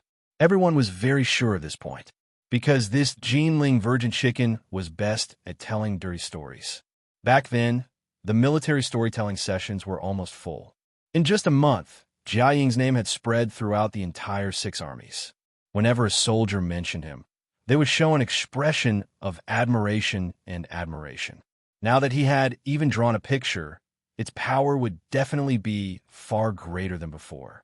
Mother of Asterisk Kerr, could it be that only a virgin could tell that kind of story so brilliantly, with so many climaxes? Obviously, once Sun Lang's storybook became popular in the imperial capital, he would gain the widest base of the masses. After that, he would take the opportunity to sell his own ideas and viewpoints, and it was unknown how many people would be persuaded by him. Crafty, it was too crafty. He actually started with the male's most basic sexual desire and used such a shameless method to spread his thoughts and achieve his goal. Wasn't this bastard's method too wild? After the officials realized this, their instincts as powerful officials made them immediately think about how to counteract. However, After thinking about it for a while, they couldn't come up with any good ideas. If a normal person wanted to publish such obscene material, it would be too easy to solve the problem. All they had to do was send out a notice, and the various yamen would help them solve the problem. A mere bookseller, a mere poor scholar, would first have to close down his shop, then lock him up in jail for a few days.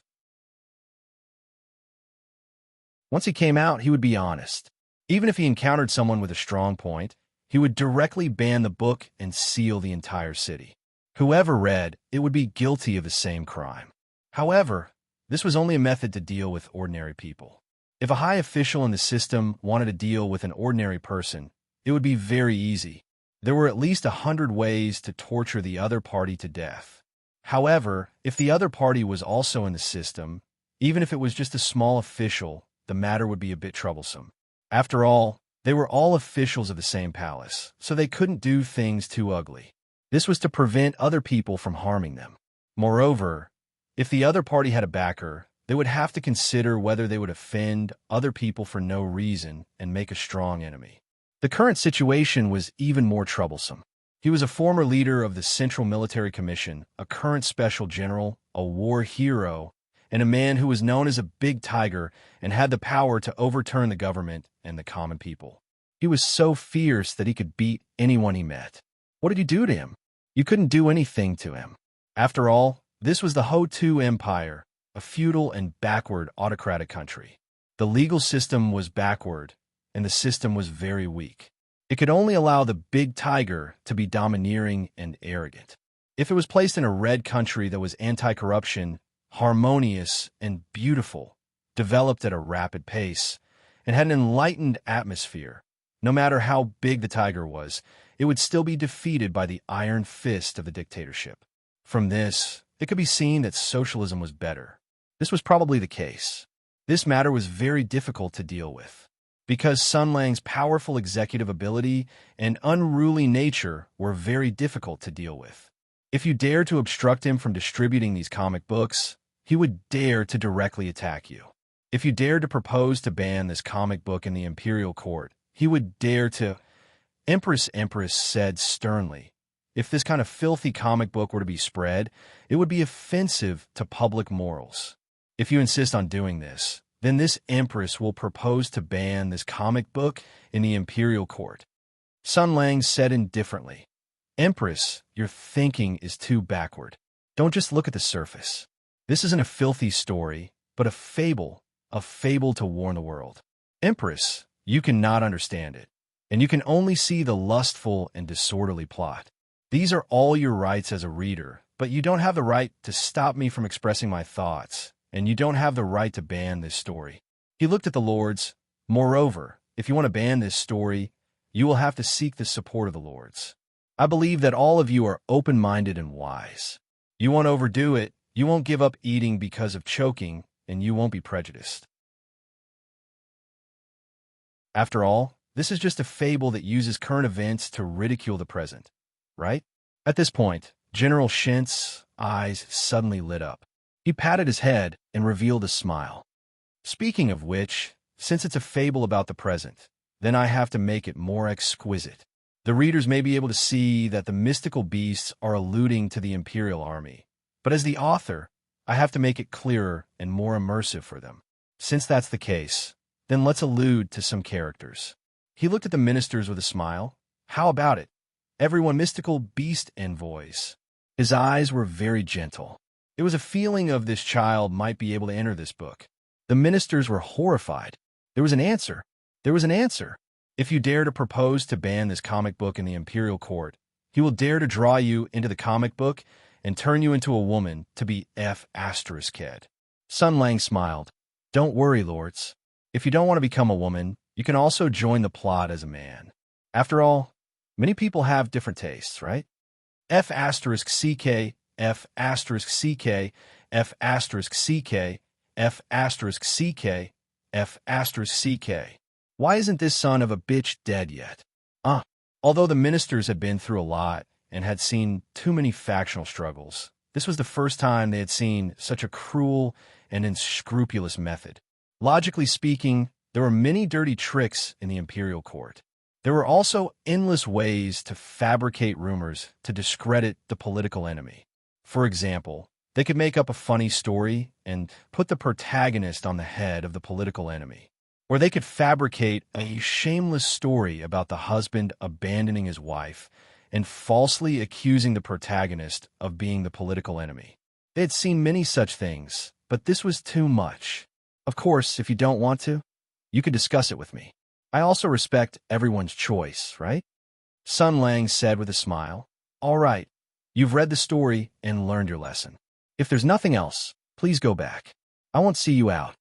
As for why Wei Shihe went crazy, why Qi Lianyan became a grand swordsman overnight and then died casually, why Ling Mu Li was hovering between life and death, and why Bai Yue went crazy for 2 years, I'm not afraid that you'll be unhappy about these reasons. I can only say that I have no comment. But all of you are the smartest people in the world. Go back and think about it. Maybe you'll find the answer. Anyway, even if I tell you, you may not believe me. General Shunsei smiled and raised his hand. The door is there. I won't see you out. If you want to go, go. Everyone was silent for a moment, their thoughts complicated. Today's matter was really F***ed up. Coming here was a mistake. Fortunately, Sun Lang didn't pull down this fig leaf directly. This showed that he had something to be worried about.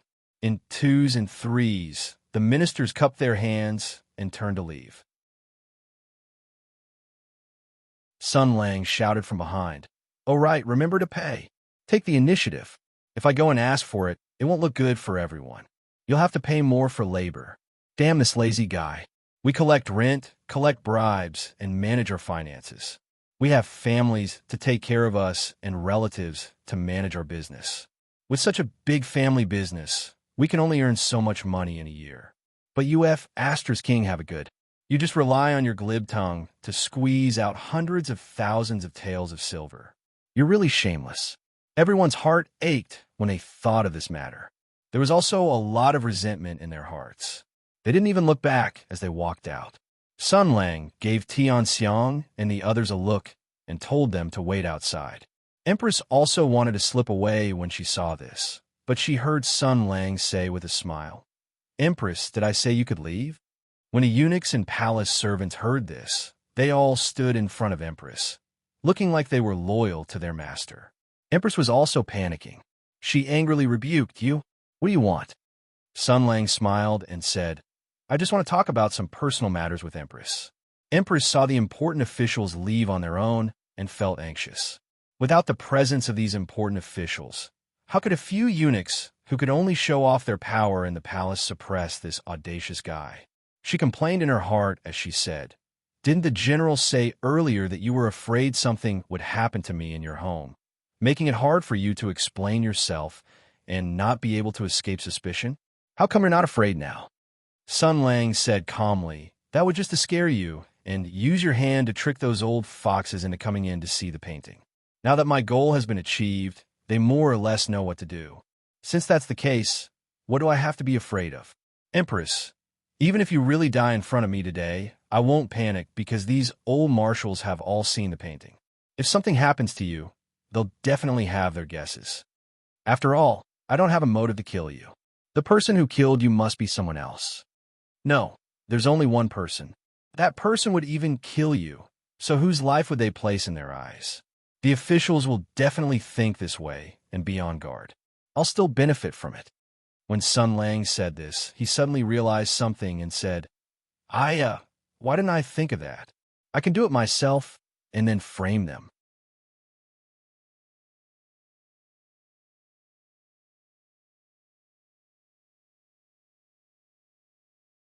Chapter 11:17. The eunuchs serving Empress were on the verge of tears. Due to their duties, they did not dare to leave the Empress without permission. However, staying by Empress's side meant that they had to face Sun Lang's rambling mouth. This fellow did not have a filter on his mouth.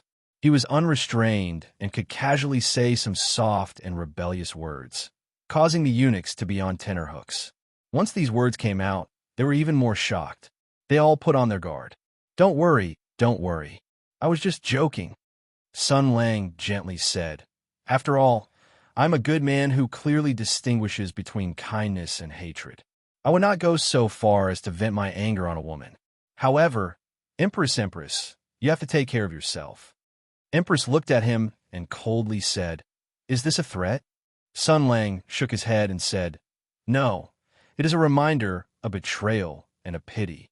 The Empress's expression became even colder. "Pity? This Empress is the model of the world, the dignified Empress. Do I need your pity?" "Of course," Sun Lang gently said. "In this official's opinion, this position of the model of the world is not very good. Even being the emperor is too tiring, let alone Empress. You can't hear the truth. It's lonely at the top. The people around you all have disloyalty. You have to put on airs at all times and suppress your jealous nature as a woman. You have to worry about the harem and even the imperial family. However, this is not the end of it." He looked at the Empress and said softly, "As a woman, as a wife, you are sleeping in the same bed as your husband. Your marriage is not up to you. It seems that everyone in the world is envious of you, but it is like drinking water. Only you know if it is hot or cold. Your Highness should know the benefits and hardships of this, right? You are unable to make decisions for your own marriage. You are unable to choose your own husband. What is even more frightening is that he does not love you. He only loves himself." Empress sternly said, "Enough. You dare to judge the ruler." Even ordinary Shinsei ministers would not be intimidated by this kind of accusation, let alone the Shinsei general, who had the power to overturn the imperial court and cover the sky with one hand. Sun Lang's expression did not change. He calmly said, "If the monarch does not understand, then the minister will advise him. If the monarch does not understand, then the minister will rebuke him. As an important minister of the imperial court, I serve the monarch above and protect the people below. Cursing the emperor a few times is nothing." He treated those eunuchs as if they were nothing. He took a step forward, and his awe-inspiring aura pressed down forcefully like a mountain moving horizontally. Sun Lang looked down at Empress from above, his gaze filled with pity and also a sigh. "Besides, I didn't say anything wrong. You are his wife. You are the person who should support him and spend the rest of his life with him. You are the person he should trust the most. When he was assassinated and fainted, it was you who stood up for him. You supported the dignity of a monarch in the face of the betrayal of the crown prince. Even if you didn't do a good job, you still stood up. You fulfilled your duty. You tried your best to protect your husband, but your husband has been hiding everything from you. He has been hiding everything from you." He shook his head and said, "You don't even know what he wants to do. He didn't tell you anything, right? Or he just made up an elaborate lie to fool you. You don't know whether the assassination was real or not. You also don't know what he has been planning all these years." Empress shouted harshly, "Enough." Sun Lang spread out his hands and said, "You turning a blind eye doesn't mean that this matter will disappear just like that. I don't care. It is true that I don't know what the emperor is doing, but I do know that your current actions and the words you said to me definitely don't have good intentions." Empress said resolutely and decisively, "I am Empress, the emperor's wife. I will stand with my husband from beginning to end. This is not only the duty of a wife, but also the responsibility of Empress. You're driving a wedge between us. This is sowing discord between the royal family. I will not let you do as you wish." Sun Lang shook his head and said, "The more you speak like this, the more I pity you. I don't need you to pity me. You should pity yourself." Empress said, "I have heard about your life. In my family, you have a nephew who is the same age as you. His son is already at the age of dancing, but you are still unmarried. In a few years, you will be a widower. You don't know anything about the relationship between husband and wife, yet you dare to pretend in front of me and drive a wedge between the emperor and me. It is really laughable. IF*CK. As soon as these words came out, Sun Lang choked on all the dirty words he had in his stomach. He opened his eyes wide, and his face was full of disbelief. In his impression, Empress, who was extremely weak, actually made such a critical hit. It really caught him off guard. General Shinsei was flustered and exasperated. The focus of the problem had completely changed. driving a wedge between the royal family, and seducing the emperor's wife was no longer important. The most important thing now was to win back his face in front of this woman. Sun Lang shouted, "Nonsense! What do you mean by not knowing anything? I have a lot of female confidants. They were all personally conquered by me. Our relationship is very good." Empress looked at him calmly and said slowly, "His Majesty has 3 palaces and 6 courtyards." Sun Lang stomped his feet and said, "So what? The quality is far worse. Moreover, he occupies the latrine but doesn't shit. He obviously can't control all of them, but he still keeps them in the palace to suffer. Who does he think he is? An admiral. Let me tell you, the emperor is a pig trotter, a pig trotter." Empress was unhappy. "What did you say?" "I said he's a pig trotter." "What? You don't agree? Go to the censorate and report me." Sun Lang used his finger to curl the corner of his mouth and made a face at Empress, sticking out his tongue. "Ha! The pig trotter's wife. I heard that you have a lot of power as the official wife. Every time the emperor wants to fuck a concubine, he needs your approval, and you have no choice but to approve, right? You're clearly the emperor's official wife, but you can't legitimately occupy your husband. You can only be comfortable twice a month, and other times you can only watch your husband fuck other women. Not only that, you have to stamp it, and you have to agree. If you don't agree, you are not virtuous, you are not magnanimous, and you will be scolded by the ministers. As a woman, don't you feel sullen?" Empress had just made a critical hit, and Sun Lang gave her a taste of her own medicine. Moreover, this grandson had a sharp tongue and knew how to poke people's sore spots. It really made the Empress tremble with anger. She screamed, "Impudent! Impudent! Shut up! His Majesty has been cultivating for years and has already..." At this point, she felt that she had misspoken and immediately shut up. But who was Sun Lang? The country's #1 clever brat. With just these few words, the General of Divine Strategies was able to extract important information. A very strange smile appeared on his face, and he used his eyes to indicate to the eunuchs, whose expressions were even more bitter. "Eunuchs, do you still want to continue listening?" These eunuchs were all palace servants with great seniority and experience. They had been in the imperial city for decades, and they knew the rules of propriety. They could not listen to half a word that they should not listen to. At this time, due to their duties, listening to Empress and Sun Lang bicker was the most torturous thing in the world. Now, as if they had been pardoned, they hurriedly retreated dozens of feet and took out silk handkerchief from their bosoms to firmly cover their ears. Sun Lang's expression became very sincere, so it's like this. His Majesty has not been close to women for a long time. So it turns out that Empress has not had it easy these years. Shut up. Empress was the dignified mother of the nation. How could she discuss this kind of matter with an official? 2 bright red blossoms appeared on her white, jade-like cheeks as she glared fiercely at Sun Lang. "You spoke rudely to this queen. You're really too abominable." "This queen will definitely..." Before she finished speaking, Sun Lang asked again, "Can His Majesty do it or not?" Empress almost fainted. Was this a damn topic that Empress and an official should discuss? "Just kidding." Sun Lang waved his hand. "It's just that, to be serious, I'm serious." Empress, don't you think it's strange? His Majesty can be considered to be in the prime of his life, and his martial cultivation is not weak. It can be said that he is young and vigorous, and his muscles and bones are strong. It is a bit strange that he suddenly became a man who abstains from sex in his middle age." Empress took a few steps back, and a look of resistance and disgust appeared on her face. "This is not something you should be concerned about. I don't want to discuss this matter with you. I'm leaving."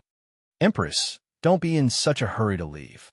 Sun Lang whispered, "Don't you want to know what His Majesty has been planning all these years, and why he doesn't get close to women? You love him so much, but he doesn't seem to love you that much. Do you know why? That's right. It's because he has someone in his heart."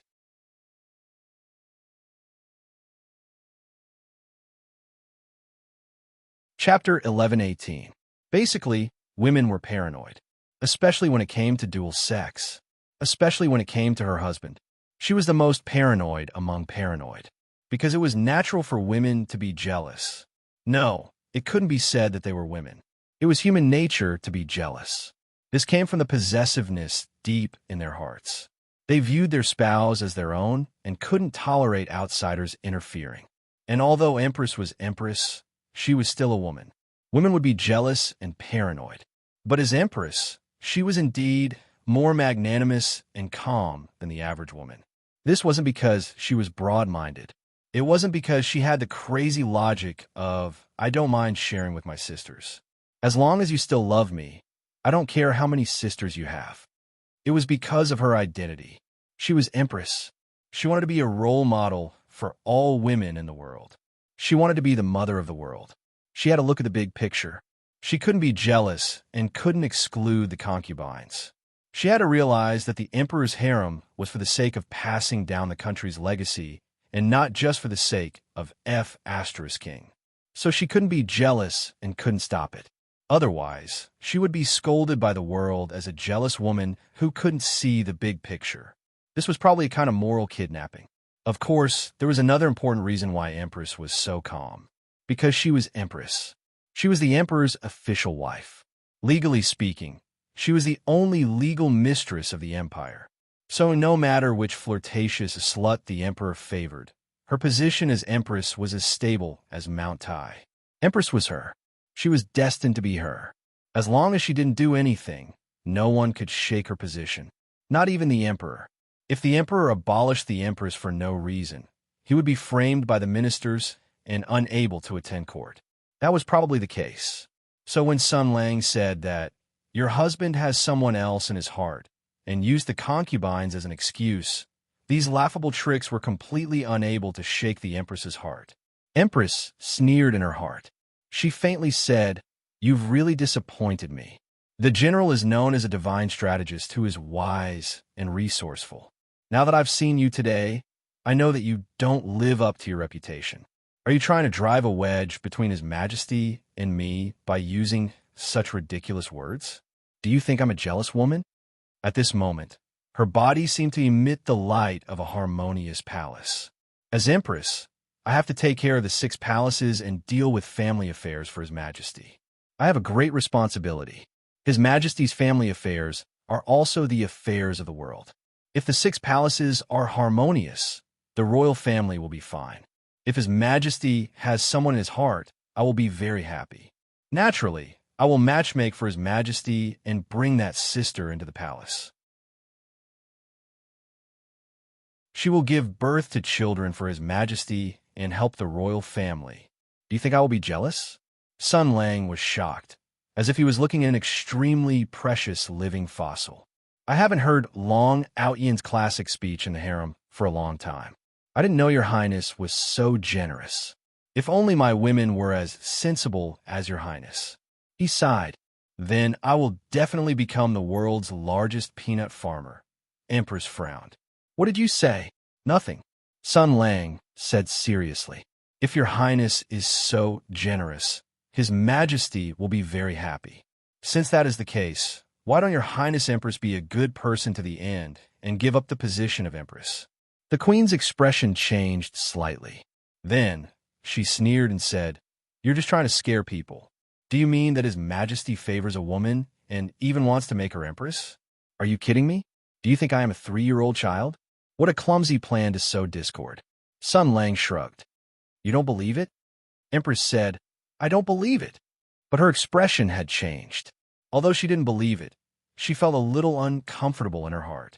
Empress's generosity and calmness were built on the unshakable foundation of her status. For a coquettish bitch in the palace, no matter how much His Majesty liked her, she would still treat it as a monarch raising a cat or dog that knew how to act spoiled. As long as she didn't cause any big trouble, she wouldn't care and would just laugh it off. However, if this cat or dog took advantage of her and even dared to covet Empress's position, then she would definitely find a reason to beat them to death. So, when she heard Sun Lang say such words, although Empress didn't believe it, she couldn't help but have some other thoughts. She wouldn't allow anyone to have the chance to touch the Empress's position. It's normal that your highness doesn't believe it. After all, this is too unbelievable. Sun Lang sighed. Who would have thought that the monarch of the world would have this kind of unique hobby? And who would have thought that this cold-blooded monarch would actually go to war and disregard everything for this kind of thing? Empress frowned and said coldly, "What exactly are you trying to say? This subject just wants to sigh a few times for your highness. Your infatuation can't be exchanged for the slightest bit of return. In His Majesty's eyes, you are only a dispensable character." The Empress's long, shapely eyebrows rose. Impudent. Sun Lang was still smiling. Did the subject say anything wrong? From the beginning to the end, His Majesty has never told your highness about his goals and plans. You are his wife. You are someone who would never betray him. You are someone who is one with him as husband and wife. He desires immortality and is only one step away, but he keeps his mouth shut from you. Empress's mind was greatly shaken. She said sternly, "What did you say?" Sun Lang said with a smile, "Your Highness, if others heard this, these eunuchs would all die." Empress's mind was in turmoil. She took 2 steps forward and said in a low voice, "What did you say?" "Your Highness heard it." Sun Lang said calmly, "All these years, His Majesty has been chasing after the dream of immortality and is about to reach the end. With this technique, his imperial power will last for tens of thousands of years, and he can be the emperor forever. Unfortunately, he doesn't want you to be his empress forever." How pitiful! Empress's eyes widened. Her pupils reflected a look of disbelief.